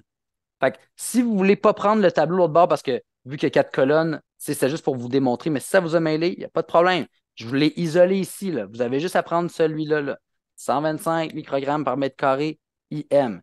Si vous voulez lui donner une dose IV, en général, on pourrait commencer avec la moitié de ça, la moitié des dosages en microgrammes par kilo qui sont là. Fait que je vais prendre un exemple. Le 10 kilos, ben, on est à peu près à 6-7, on pourrait commencer à 3-4 IV, mettons, si on veut faire une sédation. Et ça, je ne peux pas faire de recommandations, ça dépend du patient, vous comprenez bien. Hein? C'est un chien de 15 ans hyper calme. Y a-tu vraiment besoin même de la Dexdo? C'est un chien hyper agressif et obèse. Bon, il est agressif, je vais en donner plus, mais il est obèse, je vais en donner moins pour tenir compte de son poids maigre. Fait il y a une raison pourquoi il n'y a pas juste un tableau qui existe pour tout le monde. C'est parce que ça ne se fait pas, malheureusement. Il faut réfléchir à notre patient pas passer 10 heures à penser à ça, mais es-tu vieux, es-tu jeune? Es-tu très, très gros, très petit, très maigre? Es-tu aussi une grande race ou c'est une petite race? Puis tout ça, éventuellement, avec l'expérience, va vous permettre d'avoir une idée de quoi donner. T'sais. Fait que dans l'exemple là, de Satya, est-ce que 10 microgrammes par kilo de dexdo plus 0,2 de butard sur un grand chien, c'est peut-être beaucoup. Je n'ai pas de voie d'administration ici, tellement important de parler de la voie d'administration. Ça, pour moi, là, c'est classique. Mais là, mon vet me dit de donner 10 microgrammes par kilo de dexdo puis 0,2 de butard. OK, par quelle voie? Ah, il ne l'a pas dit. Fait que je l'ai donné IV. Ah, mais il fallait préciser. Parce que IV, ça va être une très grosse sédation sur un grand chien. IM, ça dépend de la taille du chien. Sur un chien de 20-25 kilos, ça se peut que ça soit juste profond. Sur un chien de 50-60 kilos, ça se peut qu'on a un patient quasiment anesthésié. Puis ça dépend du patient. Puis là, il va dire, ben non, Fred, la semaine passée, j'en ai fait un danois, puis il n'est pas tombé. Bienvenue dans la variabilité des patients. C'est pour ça qu'il faut réfléchir, puis il faut s'adapter aux patients. T'sais. Fait que Caroline amène un bon point. Il est déjà 8 heures, mais c'est correct. C'est un pot pourri. Puis si on ne finit pas, hey, ça tombe bien. Je comptais faire ce travail-là pour encore plusieurs mois. Donc, on devrait se revoir. Puis ça me facilitera la préparation de présentation. J'aime mieux vraiment qu'on passe du temps sur les affaires importantes. Puis c'est pas pour rien que j'ai commencé avec ces affaires-là. Je savais que ça allait susciter des questions. Puis c'est vraiment, je vous dirais que si j'ai un appel par semaine sur des gros chiens qui ont trop tombé ou des petits chiens qui ne sont pas assez tombés, c'est à cause de ces choses-là. C'est parce qu'on n'adapte pas au poids du patient. Fait-tu du sens? Si ça n'avait pas de sens, le rendu là, pas mal tout le monde a mon numéro. Là. Malheureusement, c'est mon numéro personnel. Je n'ai comme pas pensé à mon affaire en le donnant à tout le monde, mais n'hésitez pas à me texter, m'écrire, puis et quand je vais avoir 2 minutes, ça va me faire plaisir de vous répondre. On va-tu faire patient agressif? Allons-y quand même. Allons-y quand même avec patient agressif. Puis vers 8h30, je vais peut-être commencer à vous laisser retourner à votre vie. Puis on va aller souper aussi, ça va faire du bien. Gestion patient agressif. Donc là, ici, on a un loup-garou dans une cage. C'est une mauvaise blague, mais je veux quand même parler du fait que si on me demandait de sédater ce loup-garou-là, j'aurais déjà posé la question, qui l'a mis dans la cage sans lui laisser de collier élisabétain ou de muselière? Parce que ça, c'est plate, parce que tu sais, on avait le client tantôt, là, il est rendu dans les runs en arrière, mettons, mais là, on n'est pas rien qu'un chien agressé dans une run, puis on a rien fait pour essayer de désarmer, mettons, ce qui pourrait être dangereux pour le personnel. Fait que super important, évidemment, j'espère que vous ne faites pas de loup-garou, sinon on se fera des protocoles ensemble, mais un chien agressif, quand on a le propriétaire avec nous, c'est un outil en général. Il y a des exceptions. Des fois, il y a des clients qui stressent plus les chiens que d'autres choses. Mais si vous avez une bonne conversation, une bonne communication avec le client, vous lui dites, ben, est-ce que Killer, il est mieux avec vous? Des fois, ah oui, parfait. Est-ce que vous êtes capable de lui mettre une muselière? Ah, moi, il n'y a pas de problème. Mais je sens qu'il est nerveux aujourd'hui, puis vu qu'on va faire peut-être une injection dans ses petits muscles, ça se peut que ça le surprenne, ben, j'apprécierais si on mettait une muselière, puis tout de suite après, on va l'enlever quand on va être sédaté. Parfait.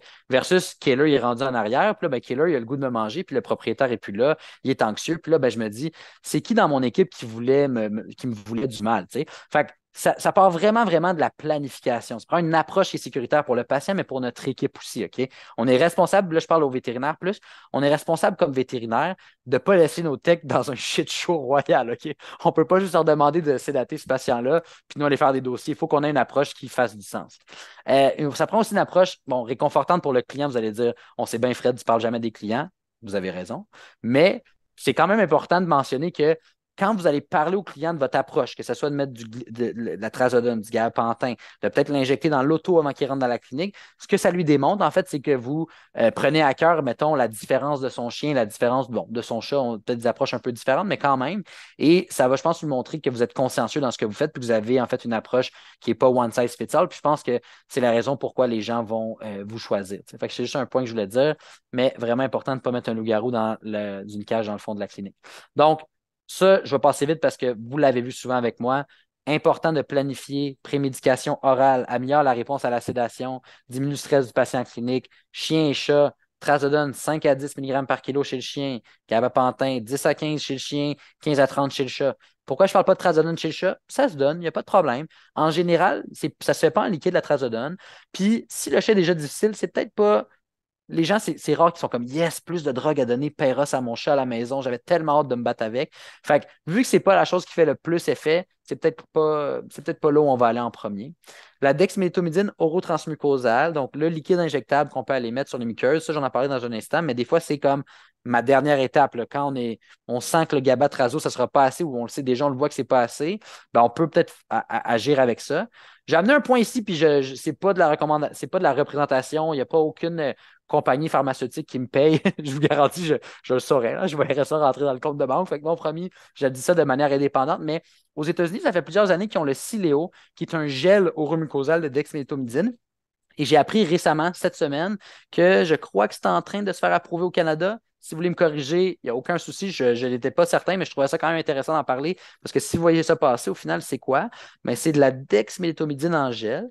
À la base, son homologation, ce n'était pas nécessairement pour la sédation pré-rendez-vous, la sédation là, pré-anesthésie. C'est pour la gestion des phobies, comme pour les phobies d'orage. Mettons, avant un orage, on donnait ça à notre chien à la maison, ça le calme, puis là, ben, il ne freak pas quand il y a du tonnerre ou des éclairs, mais plus du tonnerre. Donc, le Ciléo, si on se met à l'avoir, ça va me faire plaisir de refaire une formation plus avancée, quasiment juste sur ça, pour voir justement comment est-ce que nous, on pourrait l'utiliser. Mais ça serait intéressant parce que, comme gel de dexmédetomidine, si les clients le mettent sur les muqueuses là, orales, ben, l'absorption va être sûrement encore mieux que le liquide qu'on mettait, puis on pourrait l'utiliser de manière assez intéressante pour désarmer des chiens qui sont peut-être plus anxieux. Fait que je voulais juste en mentionner ici. Je ne crois pas que c'est disponible. J'ai checké juste avant la présentation. Si ce l'est, ça ne fait pas longtemps.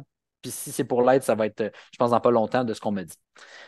En passant, si on prévoit des opioïdes chez le chien ou des alpha-agonistes chez le chat, tant qu'à donner quelque chose par la bouche ou injectable, ben on pourrait donner aussi du maropitant là, au moins 30 à 45 minutes avant ces drogues-là pour, comme on a dit tantôt, diminuer les risques de régurgitation.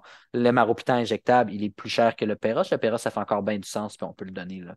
Il y a beaucoup de cliniques qui le font déjà. Je m'arrête ici avant d'élaborer un peu plus sur les patients agressifs. Je vais juste filtrer les questions parce que je suis sûr que vous avez plein de bonnes questions. Euh, le nombre de Non, questions que pas vous avez. super. Non, c'est pas super. Non, non, c'est plus de commentaires. C'est l'heure qu'Yvette te paye un salaire de travail. Ben, Yvette me payait un salaire de travail, mais moi, j'ai pas été intelligent. J'avais déjà donné mon numéro à trop de personnes. Puis là, c'est dur de changer, tu sais. Dire, hey, ça te dérange-tu de changer mon numéro dans ton cell? Summit fait de la trazo liquide. Ah oui, c'est vrai, tu as raison. Dans les études, quand même, le gabapentin a plus d'évidence scientifique, comme quoi, comme première ligne chez le chat, c'est peut-être plus pertinent. Puis la deuxième chose, c'est que, veux pas, quand on a des préparations magistrales, il faut toujours se rappeler qu'une préparation magistrale, on ne peut pas s'attendre nécessairement à exactement les mêmes effets qu'un produit homologué. Puis ça, si vous voulez qu'on en parle, ça va me faire plaisir, mais ils ne sont pas tenus exactement aux mêmes exigences de biodisponibilité. Fait que j'ai aucun problème quand on n'a pas d'autre choix qu'une préparation magistrale, mais il y a des fois où on va peut-être favoriser, là, moi personnellement, je vais toujours favoriser un produit qui a été homologué versus, puis après ça, un générique, puis après ça, une préparation magistrale. Ouais. Pourquoi le bag n'est plus à la mode? C'est pas une question de mode, c'est une question de dans le bag, j'ai aucune analgésie. Fait que si vous faites quelque chose de pas, si vous faites quelque chose de pas douloureux, on peut utiliser du bas, là, butorphanol, acépromazine, aucun problème. Gardez votre glyco juste s'il y en a besoin. Puis en général, ils n'en ont pas tant besoin parce qu'avec cette combinaison-là, le BA, le butorphanol, acépromazine, ils ne deviennent pas bradycardes. Fait que j'enlèverais juste le G, puis ça, on pourra s'en parler avec plaisir, mais c'est définitivement pas suffisant si vous faites une chirurgie où il va y avoir justement de la nociception, là, quelque chose de douloureux. Je ne dis pas que c'était pour ça que vous voulez l'utiliser, là, mais juste pour une sédation, butorphanol, acépromazine est tout à fait raisonnable. Comme j'ai dit, puis ça, je vais peut-être faire un point tout de suite, là, puis on est tous coupables de ça. L'anesthésiste, les vétérinaires généralistes, les vétérinaires dans les... Tout le monde, OK? On met beaucoup trop d'emphase sur le protocole en pensant que hum, ma recette de gâteau, là, je l'ai faite à point. Elle est parfaite. Je le mets dans mon four, mais je n'ai pas de thermomètre pour monitorer ma température. Puis je l'oublie 5 heures dans le four, puis c'était supposé être là 45 minutes. Mais même si tu as les plus beaux ingrédients sur la terre, il va quand même brûler ton gâteau. Fait que dans mon exemple, le thermomètre, c'est le monitoring anesthésique. OK? Fait que vos ingrédients, ils ont beau être vous passez 1 heure par chien là, à calculer en microgrammes par mètre carré ce que vous faites. Là. Vous chargez 10 fois le prix parce que vous savez que vous mettez 1 heure par chien, puis vous êtes bien fier de ça, puis vous le mettez partout sur les réseaux sociaux, mais vous n'avez pas de monitoring dans votre clinique. Je suis désolé, c'est du temps mal investi. Vous seriez mieux d'aller chercher, en fait, du monitoring puis les connaissances pour bien l'utiliser avec les pires protocoles sur la Terre, là, puis je vous garantis que vous seriez plus sécuritaire. Puis ça, c'est pas mon opinion, là, ce sont des faits. Fait que je voulais juste, clarifier ça. Parfait, on parlait de sédation, pas de chirurgie, pas de problème. Ouais. On parle de sédation au nom de la chirurgie, n'est-ce pas? Ensuite, induction puis anesthésie. Ben, en fait, là-dedans, on s'entend, il y a une différence entre une sédation et un pré-anesthésique. Fait qu'une sédation, c'est que j'assume qu'après, vous ne faites rien d'autre, là, on va le réveiller le patient. Un pré-anesthésique, c'est que le but, c'est de poser un cathé, l'induire. Puis là, j'imagine que si vous avez l'anesthésie, ben, c'est que ça se peut que ce soit rien de douloureux, juste un examen sur un patient très agressif. Mais sinon, c'est une anesthésie en général. La plupart des choses qu'on fait sur l'anesthésie ont un degré de douleur au moins modéré à plus. À moins que ce soit vraiment, on enlève une dent décidue sur un chien. Là. Mais dans tous les cas, BA, là, butorphanol acépromazine, n'est pas analgésique. Donc, avant l'anesthésie, même si c'est juste pour la première portion d'anesthésie, vous allez rajouter quoi en induction? Rien d'analgésique. Puis en l'isoflurane, ce n'est pas analgésique non plus. Il faut comprendre que dans un protocole où la base, ce serait BA plus induction plus agent volatile, il n'y a pas d'analgésie. Ça va causer de gros problèmes si vous allez en chirurgie. Votre patient va être tachycarde, tachypnique, plus de risque de collapse cardiovasculaire, plus de risque de douleur par la suite. Côté éthique aussi. Je ne dis pas que c'est ce que vous faites, là. Je fais juste lire la question, puis j'agrémente, j'ajoute des compléments d'information. Fait que je vais juste continuer, mais j'ai vu une dernière question, puis je continue. Les doses, quand on les combine, moi, je garde les mêmes doses. T'sais. Fait que ça dépend. Un très vieux patient, mais il n'y en a pas besoin, j'en donnerai pas. Fait que c'est pas non plus une obligation, mais un patient quand même anxieux, d'âge et de poids standard, ben, si je vais aller avec un 6, 7, 8, mettons, milligrammes par kilo de trazo, ben, je vais rajouter aussi un 10 à 15 là, de gabapentin. Aucun problème. Je ne vais pas nécessairement les diminuer. Euh, il y a tellement de points que j'aimerais vous dire, mais un point, c'est croyez vos clients quand ils disent que les chiens ne répondent pas bien à la trazo, on en voit quand même. Là, des chiens qui étaient juste un peu anxieux, soit la trazo, puis là, sont vraiment, je ne vais pas dire ça dysphoriques, mais sont comme un peu désinhibés, puis ils se mettent à hurler et tout. C'est un effet secondaire qu'on voit. J'ai pas de statistiques officielles, mais j'ai le goût de dire entre 1 à 5 des chiens, peut-être. Fait que c'est quand même plus fréquent qu'on pense. Puis, il faut juste garder ça en tête. Ouais. All right, je continue, puis après ça, je prendrai le reste des questions. Ça, c'est sûr, vous l'avez déjà vu avec moi, ça l'avez déjà vu en conférence. Fait que je passe vite sur la première portion. C'est déjà ce qui a été publié dans la littérature. Là. L'Université Tufts ont leur protocole chill pour les chiens agressifs. Donc, eux, c'est du GABA la veille au soir. À des doses un peu plus élevées. Aucun problème avec ça, mais ça se peut que ça soit plus sédatif à la maison dans un environnement calme. Donc, des fois, les clients, ils ne trippent pas là, de retrouver Fido buzzé sur le tapis du salon. Là. Fait que des fois, on commence avec des plus petites doses la veille au soir. Puis après ça, une heure à 2 heures avant l'élément stressant, exemple, si c'est le départ chez le vétérinaire, ben, on va donner encore là, l'autre dose là, de gabapentin, puis recommander de la mélatonine. Je l'ai essayé à plusieurs reprises. J'ai jamais été extrêmement vendu. Je pense que ça dépend du client. Si vous avez des clients qui sont plus réceptifs, parce que ça traite aussi le client un petit peu, j'ai l'impression, des fois, la manière dont on approche nos choix de drogue. Si c'est des gens un peu plus drogue naturelle et tout, ça peut faire peut-être une légère différence, mais je pense que c'est le gabapentin dans cette combinaison-là qui fait la grosse différence. Et par la suite, dans leur protocole, ils parlaient d'acépromazine. Donc, c'est la formulation injectable, mais qu'on va mettre orotransmucosale. Ça, on s'entend, là. Ça, c'est juste 30 minutes avant la procédure si le patient n'est pas assez sédaté avec ce qu'on a fait d'avant. C'est pas on fait tout d'un coup. Là. On réfléchit à chaque étape. OK, il a reçu son gabapentin la veille, il a reçu ce matin, et là, il est beaucoup plus manipulable. On peut y aller avec notre protocole standard IM. Ben génial. Ah non, il est encore très difficile, mais on va peut-être demander aux gens de faire cette approche-là. Donc là, ce que je viens de dire, vous pouvez l'oublier. C'est pas ce que je vous recommande. C'est juste pour être by the book parce que c'est ce qui est écrit dans la littérature. Mais ce qu'on va utiliser, donc Dr Doudna, Dr Trucchetti et moi-même, souvent ce qu'on va utiliser, c'est les mêmes choses, mais à des dosages un peu différents, puis une variation de drogue. Donc la veille au soir sur un chien agressif, gabapentin, si vous voulez donner quelque chose à la veille au soir, et des dosages un peu plus bas vu que c'est à la maison. On n'est pas là pour surveiller quoi que ce soit, mais ça sert quand même de dose de charge la veille. Donc une dose qui va nous permettre de rendre les doses du lendemain peut-être plus efficaces. Donc, 1 à 2 heures avant le départ, on va y aller avec gabapentin et trazodone. Ça, c'est vraiment pour le chien vraiment agressif. Tu me disais, hey Fred, je suis un chien un peu anxieux ou anxieux, mais je pense que juste une drogue, ce serait suffisant. Bien, parfait. Puis à ce moment-là, comme j'ai dit dans la slide d'avant, vu que c'est un chien, j'irais juste avec trazo comme première ligne. Donc, trazo, c'est ma première ligne de chien. Gaba, c'est ma première ligne de chat. Donc, ici, j'aurais aussi juste pu faire le trazodone là, 1 à 2 heures avant le départ. Et là, en général, 98% de vos patients, c'est suffisant pour être capable d'aller administrer de manière sécuritaire quelque chose IM avec une mumu ou IM avec le collier ou juste IM parce qu'il commence à être sédaté. Si on n'est pas capable de donner quelque chose IM, c'est là où on peut utiliser la collaboration du client pour aller orotransmucosal puis faire 20 microgrammes par kilo de dexmédetomidine, qui est la formulation injectable. Vous prenez vraiment ce qui est injectable, on dans une seringue, on enlève l'aiguille, on l'amène au proprio dans un endroit calme, que ce soit une salle, dans une salle de consultation dans la clinique, ou même dans l'auto, si c'est vraiment de rentrer en clinique qui le stimule là, ou qui le fait déclencher son anxiété ou son agressivité, ça peut être vous restez dans l'auto, quand vous arrivez, on vous amène ça, puis vous allez mettre ça sur ses gencives, sur ses muqueuses orales. OK? Donc, le but, c'est pas de l'avaler, c'est vraiment entre la babine puis la gencive là, pour qu'il y ait une pénétration de ce côté-là. Deux choses que je suis sûr que vous allez me dire, ça semble être beaucoup, 20 microgrammes par kilo. Il faut comprendre qu'il y a sûrement au moins la moitié qui va être avalée slash salivé, bavé. Fait que souvent, on voit des sédations peut-être équivalentes à l'équivalent d'un 10 microgrammes par kilo IM, et ça, c'est juste mon impression, ce n'est pas basé sur aucune étude. Puis la deuxième chose, c'est qu'il faut comprendre que faut demander aux gens est-ce que c'est possible pour vous de faire ça? Parce que, tu sais, je vais revenir avec mon loup-garou. Le loup-garou, puis la cliente, elle dit ben, il est même agressif avec moi, Monsieur Keller, le loup-garou. Ben, je n'irai pas mettre en danger la propriétaire. Tu sais, si à ce moment-là, le chien, ben, il est dangereux avec sa propre propriétaire, puis il n'y a pas de muselière, c'est là où des fois, on a des reality checks à faire à nos clients, à dire ben, vous comprenez que là, on est dans une étape malheureusement, ou peut-être qu'aujourd'hui, sa dentisterie, ce n'est pas la chose la plus importante. Tu sais. On va leur faire partir à la maison, puis on va essayer plus de drogue Péros pour qu'ils reviennent dans un état pas dangereux pour lui, pour vous et pour nous-mêmes. Tu sais. Fait que je veux juste mentionner ça. Mais si je résume, si on n'est pas capable de faire l'injection IM pour notre protocole gabapentin trazodone la veille, pour le gabapentin, puis le matin trazodone, ben à ce moment-là, on peut y aller avec la dexmédetomidine. Donc souvent, moi, je commence, il est anxieux un peu, trazo, très anxieux, trazo et gaba.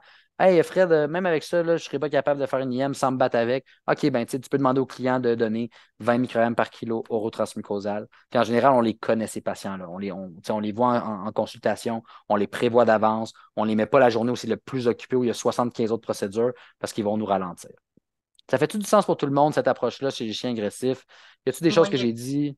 il y a Ça fait. quelqu'un qui partage que ça fonctionne très bien pour l'avoir utilisé plusieurs fois. Le secret, c'est de les garder dans la voiture. Oui.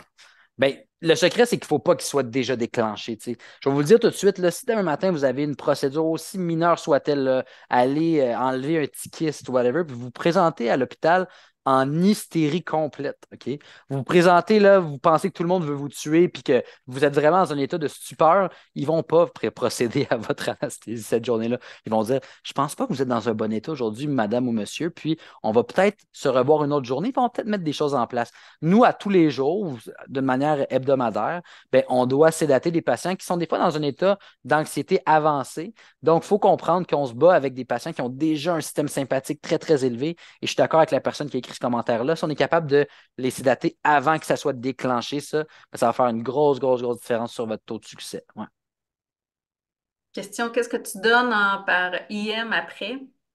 Ça va en général, ça dépend de vos protocoles, mais il pourrait avoir, si c'est, mettons, une procédure douloureuse, moi, ça serait, mettons, méthadone dexdo, mais les dosages vont dépendre de quoi il a l'air. Si après, il était très agressif, GABA, ça peut être suffisant, Trazo, ça peut être suffisant. Puis là, on a donné pardon, la dexmédetomidine orotransmucosale. Puis là, il est quand même flat crêpe, ben là, je n'irai pas donner ma dose standard, ma pleine dose. Il est déjà sédaté. Peut-être qu'on va y aller directement avec un KTIV. Je vais racheter un peu de méthadone pour l'effet, ajouter à l'effet analgésique, puis on va l'induire après. Puis à l'inverse, ça se peut aussi que ça soit juste correct pour y injecter quelque chose d'IM. Là, lui, il y aura peut-être même plus que ce que je donne d'habitude. Donc, il faut regarder de quoi a l'air le patient. T'sais. S'il a l'air sédaté versus pas sédaté, vous ne pouvez pas avoir la même approche. Ça fait du sens? OK, on va aller chez le chat. Chat agressif, je ne me prétends pas je fais pas de formation ici fear-free, low stress. C'est pas ça mon point. Mon but, c'est pas non plus de défaire ce qu'ils apprennent là-dedans. Je trouve ça super important de penser à comment est-ce qu'on va aménager nos cliniques, comment est-ce qu'on va gérer le flot de travail, qu'est-ce qu'on peut utiliser comme adjuvant pour diminuer le stress. En général, ce que je dirais, c'est qu'un chat, ça a une moins grande fenêtre de patience qu'un chien. Des fois, une manipulation un peu plus invasive, mais de courte durée peut être mieux selon évidemment votre réalité clinique que zigonner 30 minutes avec pour être capable de faire la chose la moins stimulante. OK? Donc, je commence avec le chat agressif. La veille au soir, on va avec du gabapentin. Le gabapentin, on s'entend, on l'a en liquide, mais sinon, c'est des comprimés de 50 ou 100 mg. Donc, souvent, il y en a qui vont utiliser la règle petit chat 50, gros chat 100 mg. Total, ici, pas par kilo, hein, je parle de total dans mes comprimés. Sinon, pour les dosages, ça tombe entre 15 et 30 mg par kilo. La veille au soir, parfait.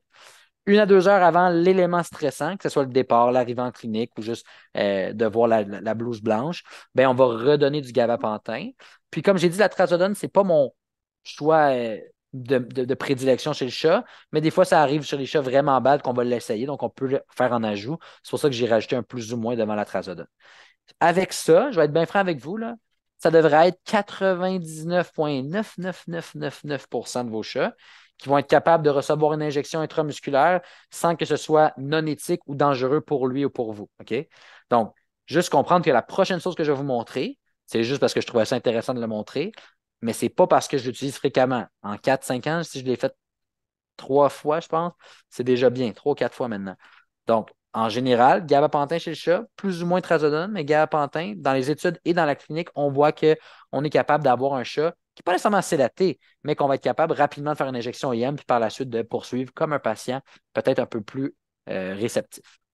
Dans le très rare cas où ce n'est pas possible, donc le chat se désorganise complètement, il n'est plus dans son transporteur, il est dans une cage, il fait le bacon, fait n'importe quoi. Je vais être franc avec vous, on se pose 2 questions. Est-ce qu'on le fait vraiment aujourd'hui? Première question. Puis si on le fait vraiment aujourd'hui, ben, qu'est-ce qu'on peut faire de plus? On n'est pas capable de l'injecter IM sans sortir les gros gants qu'on écrase, puis là, il y a des sécrétions qui revolent partout, puis malheureusement, c'est vraiment pas agréable pour le patient. Fait que ce qu'on peut faire, c'est la même chose, orotransmucosal. Mais comment est-ce qu'on ferait un orotransmucosal sur un chat comme ça? Prenons l'exemple pris d'un vidéo dont je vais vous parler après. Ben, dans cette vidéo-là, en fait, c'est pas ce qu'ils ont fait, mais ce que j'aurais fait, c'est qu'on peut essayer de mettre notre drogue dans un Tomcat puis aller la pousser quand ils nous poussent, là, quand ils vont nous hisser pour justement viser dans la gueule, puis ça peut quand même fonctionner. Maintenant, je sais que ça va se ramasser sur YouTube, fait que je vais faire un disclaimer. Je vous le rappelle, si j'ai fait ça, puis c'est ma seule job de faire l'anesthésie, OK? Je sais que pour vous, ça peut être un cauchemar. Moi, je fais ça 100% de mon temps, OK? Je pense que je l'ai fait 3 ou 4 fois en 4 ans et demi de temps plein d'anesthésie. OK? Fait que c'est très rare que je vais faire ça. C'est juste pour dire que ça existait. OK? En passant dans cette vidéo-là, ce qu'ils ont fait, ils se sont dit: Ah, ben là, il n'a pas réagi au gabapentin, puis on ne peut pas vraiment bien l'induire. Ça va trop le stresser. Tu comprends, une injection IM de l'écraser. Fait qu'ils ont sorti une espèce de boîte en plexiglas, ils ont sacré le chat dedans, puis ils ont parti le gaz. Ça, pour moi, c'est pas mal ce qui se rapproche le plus de la torture, mettons. Puis je veux vraiment peser mes mots, mais il faut que ça soit clair, OK? Les inductions au gaz en 2024, c'est non. En 2020, c'est non. En 2015, c'était non. En 2010, c'était non. Si vous le faisiez, il y a zéro blâme. Il n'y a vraiment pas de blâme. Il faut juste se dire, OK, ça, c'est un point où on peut s'améliorer.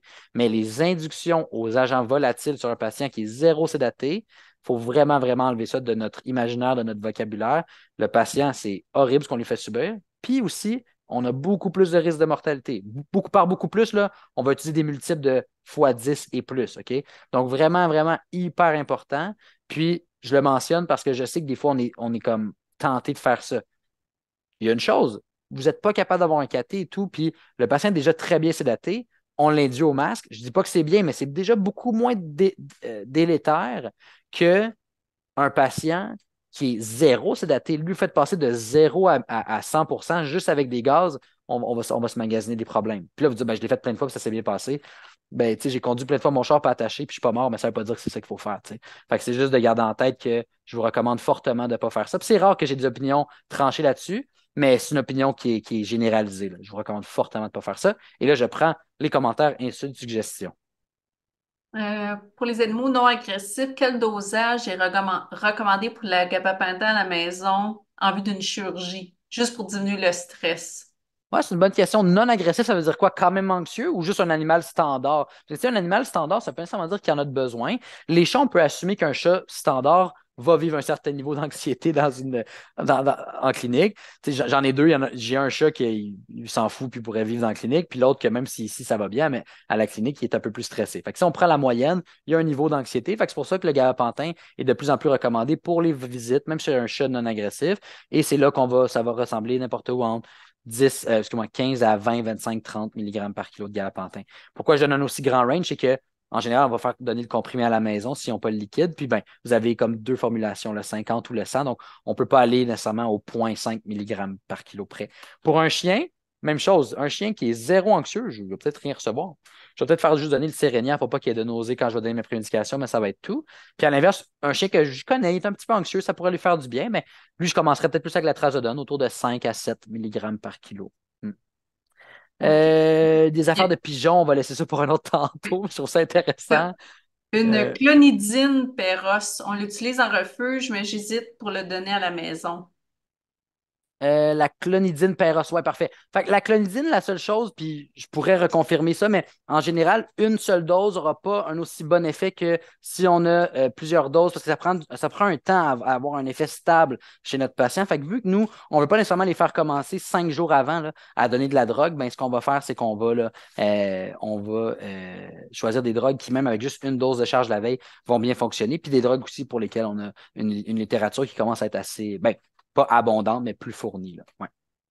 Dans le Q&A pour le oral transmucosal, Dr. Aaron, je ne sais pas si je prononce bien, recommande le gel dermosédant off-label au lieu de la Dex injectable. Ouais, fait que le dormosédant, c'est de la détomidine, OK? Je veux pas vous contredire, mais je vais quand même donner mon point là-dessus. La détomidine, c'est un alpha-2 agoniste qui est beaucoup moins sélectif, OK? C'est celui qu'on utilise, mettons, chez les chevaux. Le dormosédant, on va utiliser ça chez les chevaux. Puis, le problème de la détomidine, c'est qu'elle va causer beaucoup plus de vasoconstriction, augmentation de la pression et bradycardie. C'est pas chez tous les patients, mais en général, là, si on en faisait 100 versus 100, il va quand même avoir plus d'effets cardiovasculaires. Fait que c'est pour ça que, personnellement, j'aime beaucoup mieux la formulation injectable de Dexdo. Oui, c'est un peu plus awkward à donner un liquide, puis peut-être que bientôt avec le Sileo, on aura d'autres choix. Mais le dormosédant, pour moi, qui est de la détomidine, donc un autre alpha-agoniste plus vieux, moins spécifique, je crois qu'on va avoir des fois des réponses qui sont exagérées au niveau cardiovasculaire. Fait que ça serait juste ma recommandation. C'est bien que vous faites, je ne dis pas que c'est mauvais. Vous avez sûrement des doses aussi adaptées à votre réalité clinique, mais c'est tant qu'à choisir, je vous recommande quand même de prendre la Dexdo formulation injectable sur Linkers. All right. Il est déjà les 20. C'est fantastique. Je me doutais qu'on ne se rendrait pas loin, mais pas tant aussi loin. Je vais juste jouer une vidéo pour vous. C'est une vidéo YouTube. Ça se peut que ça lag un peu, mais vous devriez comprendre. Donc, il y a des manières aussi chez le chien de faire des injections avec un propriétaire coopératif. Je vais le faire jouer une couple de fois le vidéo, OK? Donc, j'enlève le son et ça va jouer. Je vais le faire jouer plusieurs fois, donc c'est normal si au début vous ne comprenez pas. On a un propriétaire qui marche son chien en laisse. Je pense que c'est un chien qui a des poils de porc-épic, parce qu'il y a comme du sang dans le cou puis proche de la bouche. Fait qu'on on va dire que c'est des poils de porc-épic. Puis la technicienne va demander au client de. Oh, c'est le fun, les suggestions de vidéos qu'ils me donnent. La technicienne va demander au client de marcher son chien en laisse. On aurait pu, honnêtement, pour la vidéo, mettons qu'on le fait ça parfait, marcher beaucoup plus serré en laisse pour pas que le chien ait la chance de se retourner. Puis elle, ce qu'elle a dans sa main, c'est une seringue avec une microtubulure. Donc, une tubulure assez longue, mais assez longue en longueur, mais assez petite en diamètre pour faire une injection efficace, puis au bout de ça, une aiguille. Vous allez me dire, ben, un papillon, ça marcherait dessus. Un papillon, malheureusement, ne sont pas assez longs. Donc, quand vous allez piquer dans le dos du chien, même si vous reculez avec la seringue, vu que c'est pas très long, c'est sûr que l'aiguille va ressortir. En général, on va se mettre une rallonge. Si c'est une rallonge de fluide, malheureusement, oui, elle va être assez longue, mais elle va être beaucoup trop grosse. Fait qu'il va quand même falloir mettre beaucoup, mettons, de saline à l'autre bout pour être capable de le pousser, mais on peut le faire. Les microtubulures, ça s'achète ben, à plein d'endroits. Là, j'ai pas de. C'est encore une fois pas de la représentation, mais chez CDMV, ils en vendent là, des micro-rallonges, ça s'utilise super bien. Si vous avez des questions là-dessus, ça me fait plaisir de vous donner le code. Non, je niaise, mais le code de l'item. Donc ici, vous voyez, elle va juste piquer le chien, il l'a laissé tranquille. Le chien, comment, qu'est-ce qui se passe? Je viens de me faire piquer par une petite mouche. Puis là, on injecte tranquillement pendant que le chien marche. Puis à la fin, on fait juste tout tirer là-dessus. Merci, bonsoir, c'est fait. Donc ça peut être vraiment intéressant des fois pour les chiens qui sont très réactifs à se faire injecter ou à se faire contentionner. Ça peut être super intéressant. Évidemment, chez le chat, ça ne vous sert à rien. Mais chez le chien, ça peut être très intéressant. Donc, je le joue une troisième fois.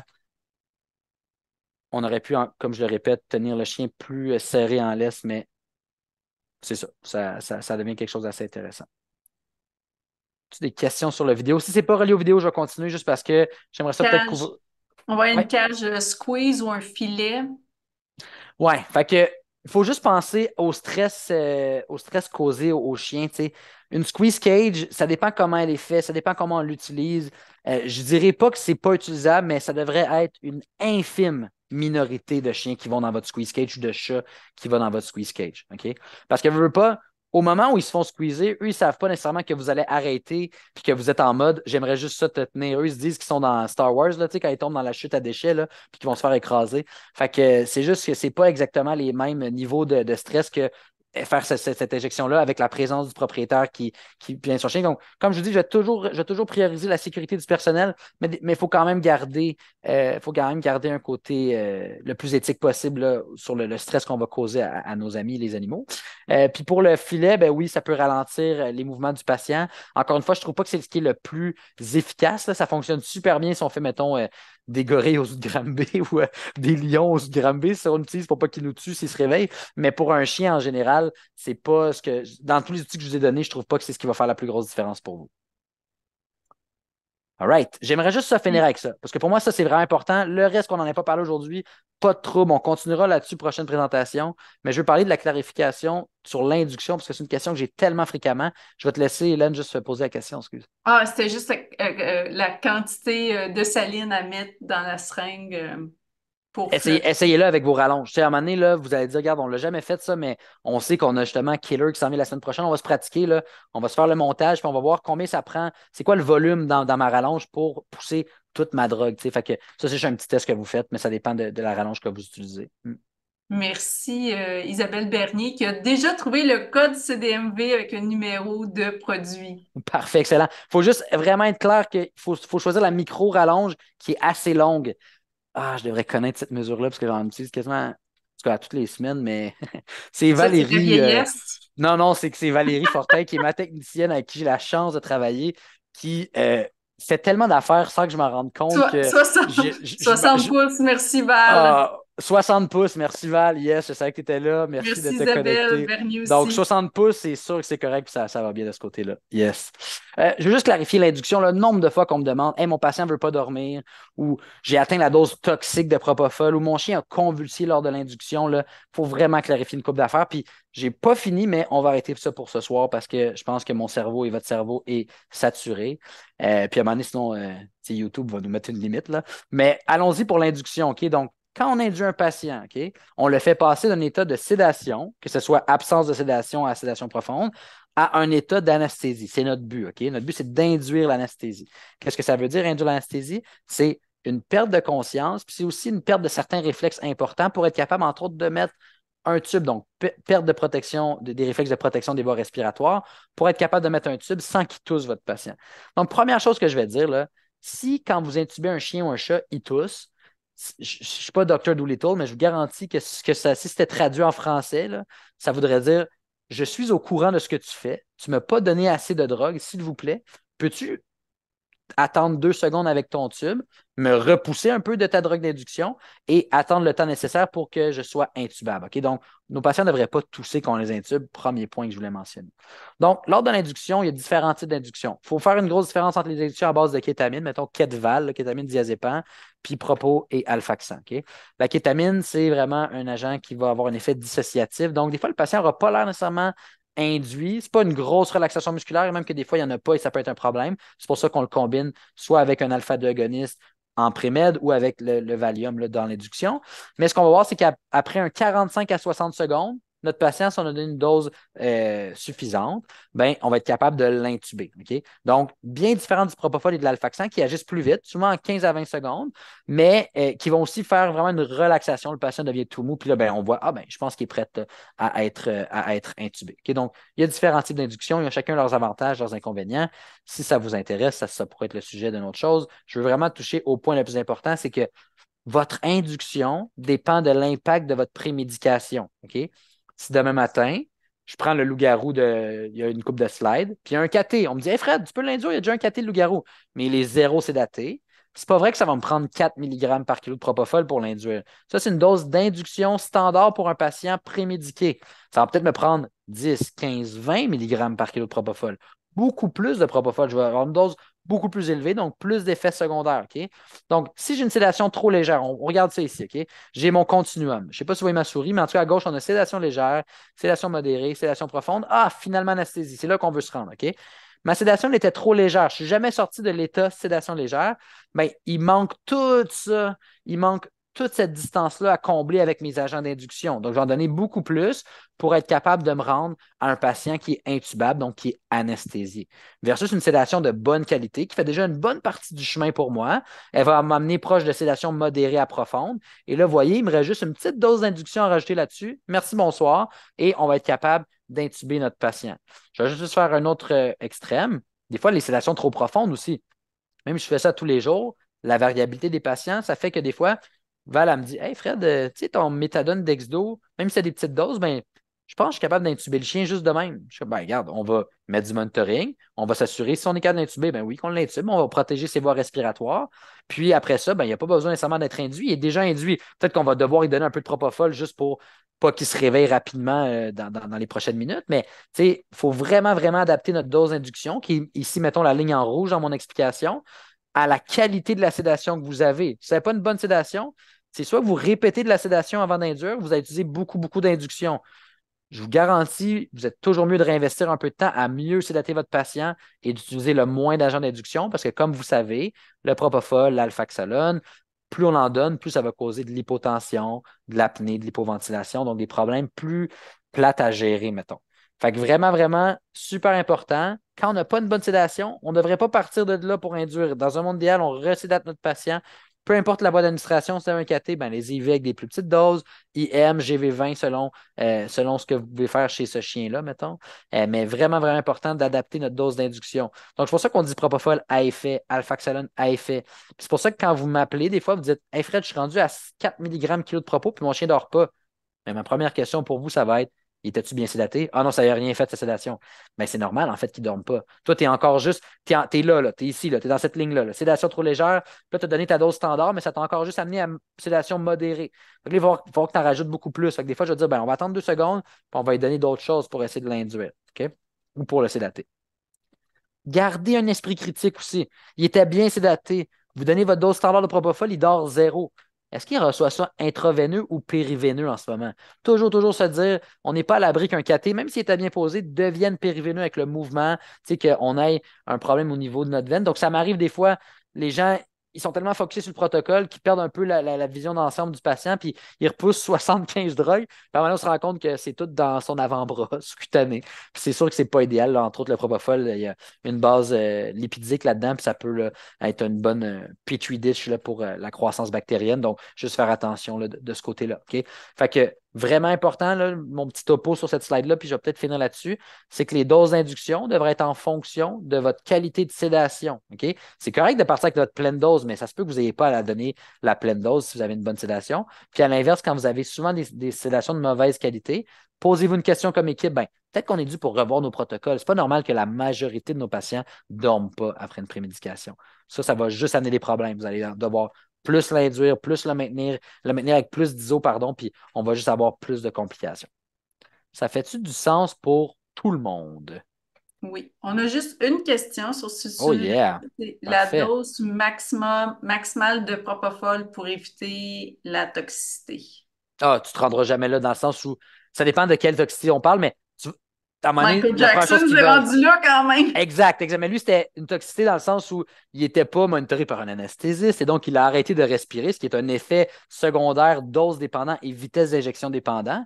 Fait que je ne sais pas son médecin il a donné à quelle vitesse ou plutôt lui, ça lui a donné à quelle vitesse, mais si on arrête de respirer puis qu'on n'est pas intubé, ben c'est sûr que c'est pas mal plus tough à gérer qu'à l'inverse si on voulait induire notre patient et l'intuber. Donc, la première chose que tu vas voir, c'est que ton patient arrête de respirer. S'il arrête de respirer, normalement, c'est qu'il devrait être intubable. T'sais. Fait qu'il ne va pas faire un arrêt cardiaque à cause de la dose de propofol. Il va faire un arrêt cardiaque si tu ne l'intubes jamais, puis qu'il ne peut pas respirer, puis qu'il meurt de son apnée. T'sais. Fait que c'est vraiment là, surveiller le patron respiratoire quand vous induisez. Puis quand il arrête de respirer, je ne capote pas parce qu'on a pré-oxygéné notre patient. Si c'est quelque chose que vous ne faites pas, je vous encourage fortement à.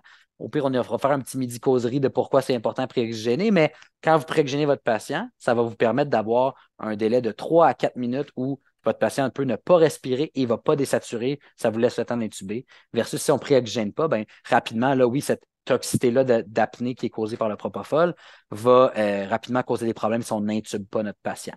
Fait qu'il n'y a pas vraiment de dose. En général, quand les gens me disent: ben, il ne dort pas, mais j'ai peur de lui en donner plus, il respire ça encore, ouais, ben, techniquement, tu peux lui en donner plus, mais est-ce que c'est ce qu'on devrait faire? Non. Je vais attendre 2 secondes, on va redonner la sédation, il va tomber sédaté, puis là, on lui donnera juste un petit peu plus de propofol.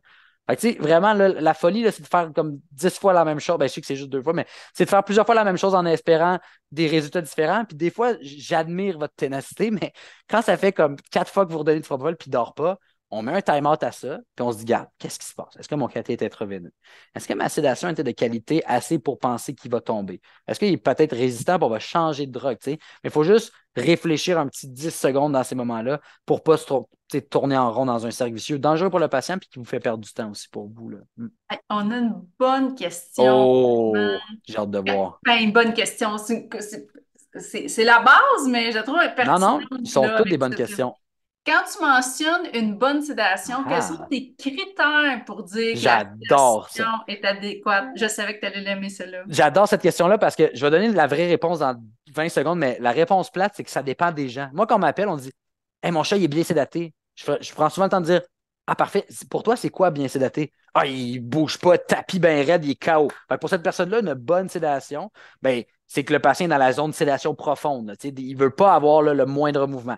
Il y a des gens avec qui je travaille, des fois, ils sont comme ah, il est un peu trop sédaté. Ah ouais, il va pas bien. Non, non, il va super bien, mais tu sais, sa tête est lourde. Je suis comme, OK, tu sais, toi, tu les aimes légers parce que tu veux. Fait que, tu sais, ça dépend. Ma préférence, c'est tout ce qu'on se rapproche de sédation modérée. On va un patient qui ne réagit plus nécessairement aux stimulations auditives, tactiles non plus. Il peut quand même être là puis être coopératif, mais on a un patient, c'est patient dépendant, évidemment, puis niveau de dangerosité dépendant.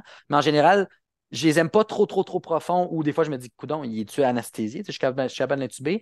Puis je les aime pas trop légers. Mais n'importe où entre les deux, si on est capable de trouver quelque chose dans ce coin-là, pour moi, ça serait une bonne sédation. Donc, pose de caté sans stress, manipulation du patient sans danger, sans stress pour le patient. Pour moi, vous êtes dans la green zone, là. Fait-tu du sens? Oui, oui. J'avais une coupe d'autres sujets, mais tu sais quoi? Ça tombe bien, ça a l'air qu'on va en refaire d'autres des formations de même. Puis j'aime mieux qu'on passe plus de temps sur ces sujets-là que j'avais mis en premier par souci d'importance, parce que c'est important, tu sais. Vous en faites à tous les jours les inductions, mais des fois on se rend compte, ah, crime, OK, ça dépend de ma sédation. Puis OK, c'est pour ça que la dernière fois, j'ai un patient qui a pas bien induit, whatever. Puis c'est le dernier point que je vais dire, les fameuses convulsions à l'induction. Je vous crois, ça peut arriver des fois un patient qui a vraiment, au niveau neurologique, OK, une convulsion ou une crise épileptiforme en même temps que l'induction. Mais il faut comprendre, puis je vais finir là-dessus, c'était la prochaine slide, mais je vais garder ça simple. Quand on induit un patient, on passe d'un état sédaté à anesthésié. OK?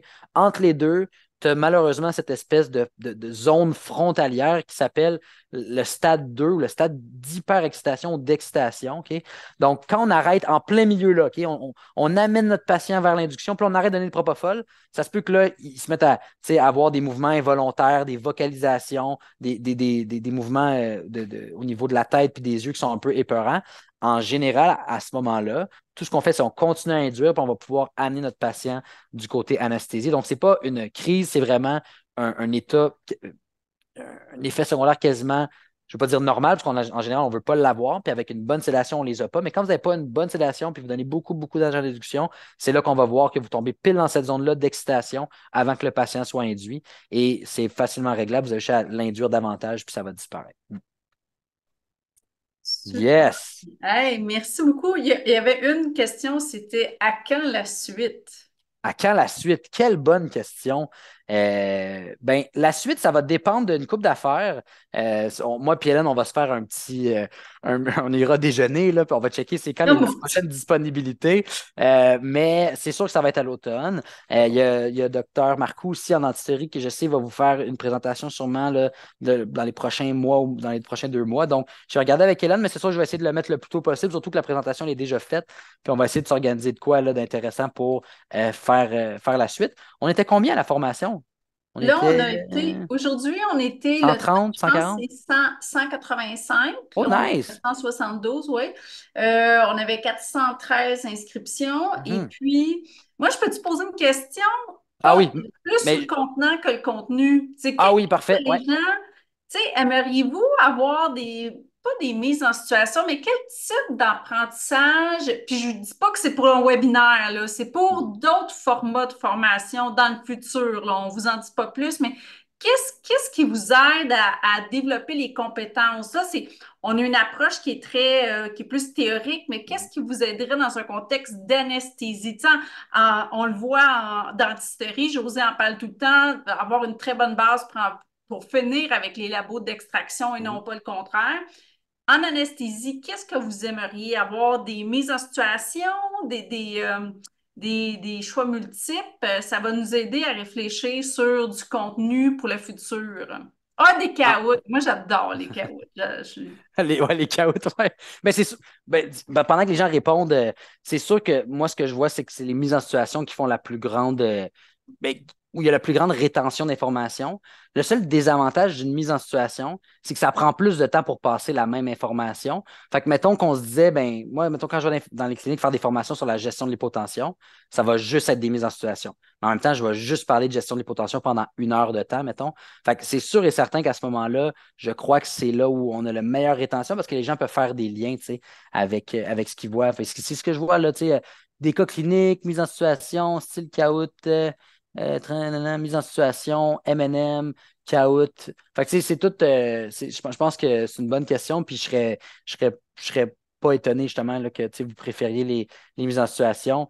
C'est en général ce qui est le plus payant, je dirais, pour un Ouais. sujet bien précis. Si on veut parler de plusieurs sujets, des fois, c'est dur de passer d'une mise en situation à l'autre, mais sinon, en général, là, ça fait vraiment là, un bon, une bonne base. Je vais racheter un truc là-dessus, OK? Puis je sais que vous ne me croirez pas, là, mais je sais pas, il reste combien de monde dans la présentation, mais Il en c'est reste important. Ah, 178. ben c'est bon, pareil. Vous ne me croirez pas, là. Puis je pense que on est tous d'accord, les anesthésistes du Québec, mais c'est quelque chose d'un peu ésotérique, là, mais les drogues ne fonctionnent pas pareil de la clinique qui est à gauche de la rue puis la clinique qui est à droite de la rue. Je sais que vous ne me croirez pas. On ne parle même pas de différence géographique, là, Québec-Montréal. Là. On parle des fois d'une clinique à l'autre. Là. Le même patient, deux drogues, la même drogue, pardon, au même dosage sur le même patient, ne fonctionnera pas de la même manière. Pourquoi? C'est qu'il y a beaucoup de choses qu'on sous-estime. Le niveau, l'ambiance sonore de la clinique, comment c'est occupé, le niveau stress général dégagé par les gens dans la clinique, les autres chiens autour de nous, les autres chats qui stimulent notre animal. Donc, quand on me demande c'est quoi, mettons, tes doses types, ben, j'en donne plus parce que mes doses types pour une clinique, c'est vraiment trop. Puis les mêmes doses types pour une clinique, plus personne dort. Fait que c'est pour ça qu'on est rendu qu'on vous visite, puis on regarde comment vous travaillez, puis on regarde dans votre réalité clinique, c'est quoi qui fonctionne parce que c'est fou comment il y a des différences juste dans la manière dont vous êtes. Puis même des fois dans une même clinique, si c'est l'équipe du lundi versus l'équipe du mercredi, on n'a pas du tout les mêmes taux de succès alors qu'on fait la même recette, juste parce que des fois le gâteau, ben, il y avait besoin d'un petit peu plus de sucre le lundi, puis un petit peu plus de temps de cuisson le mercredi. Tu sais. Fait que c'est juste vraiment, vraiment important de réaliser que je pense pas à ça toutes les secondes de ma vie, mais dans une clinique, c'est difficile pour moi de faire la même recommandation à la clinique A, B, C, D, parce que vous allez voir quand même des différences importantes là. Il y a quelqu'un qui écrit ici qui a fait du remplacement en chirurgie et elle a remarqué la même chose. Ouais, docteur Tourigny, ben oui, hein, j'ai pas de doute à le croire. Là. Tu sais, ça me rassure que tu me dises ça parce que au début, j'étais comme bon, ben ça y est, je suis rendu toasté. Tu sais. Puis finalement, tu sais, c'est fou là, comment on voit une différence importante. Fait qu'il faut vraiment apprendre à apprivoiser la réalité clinique de chaque clinique. Puis c'est pour ça que on prend notre temps, là, Val puis moi, de vous visiter parce que juste des recommandations dans le vent comme ça spécifique sans vous connaître, ça a beaucoup moins de chances d'être utile puis d'être un succès. Là. Ouais. Mm. Parfait.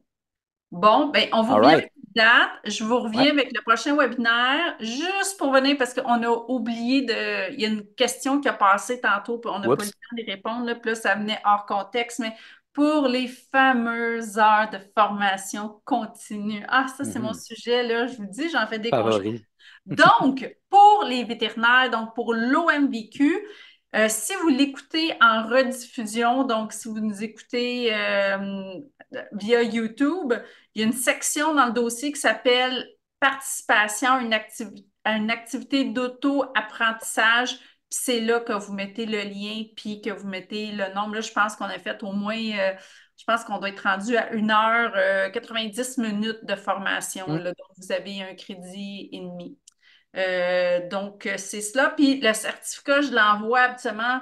Bien, le certificat, c'est plus une attestation. Là, honnêtement, qu'est-ce qu'ils veulent voir? C'est plus C'est la vrai date, que c'est la arrivé. Ouais. durée, le titre, puis c'était qui le conférencier, là. Je l'envoie là, vraiment là, dans les prochains 24 heures. Vous devriez avoir ça dans votre, pour ceux qui l'écoutent en direct, d'avoir ça dans votre boîte courriel. Regardez les indésirables. Des fois, ça se rend, ça reste coincé là. Fred, écoute, tu es extraordinaire. J'aurais passé Ben la non. nuit à t'écouter Je suis pas. vraiment. Là, Non. tu me donnes le goût de faire l'anesthésie. Bon, ma vieille terre, on manque de monde. Oh, moi, Ça va j'étais faire du vraiment bien des étourdie. femmes en anesthésie. Là. C'est un boys club pour l'instant. Fait que peu importe qui, là, on accueille tout le monde, évidemment, mais bien, vous viendrez avec C'est des plaisir. chiffres, c'est très mathématique. Je pense que, ouais. Ben, c'est un bon mélange entre l'art et la science, je vous dirais. En tout cas, ça a l'air d'être impliqué beaucoup de recettes, là, avec Ouais, le nombre de fois que exact. tu as fait référence à un gâteau, là. Ouais, je Euh, cuisine pas en plus, fait que c'est sûr que si ma blonde m'entend dire ça, elle va être fâchée, je enfin, pense. un défaut, on y trouve un Oh défaut. boy, non, Bon, il y en a une couple d'autres, mais on parlera de ça à la MVQ avec un petit verre. Fait que merci à tous, hein, merci donc, pour vos questions, oui. c'est super intéressant. Puis merci Hélène pour les présentations. Hein. Ben, merci beaucoup et puis je vous souhaite une belle soirée puis on vous revient avec le prochain webinaire, la thématique et la date. Génial, passez une bonne soirée. Bon automne à tous. Merci.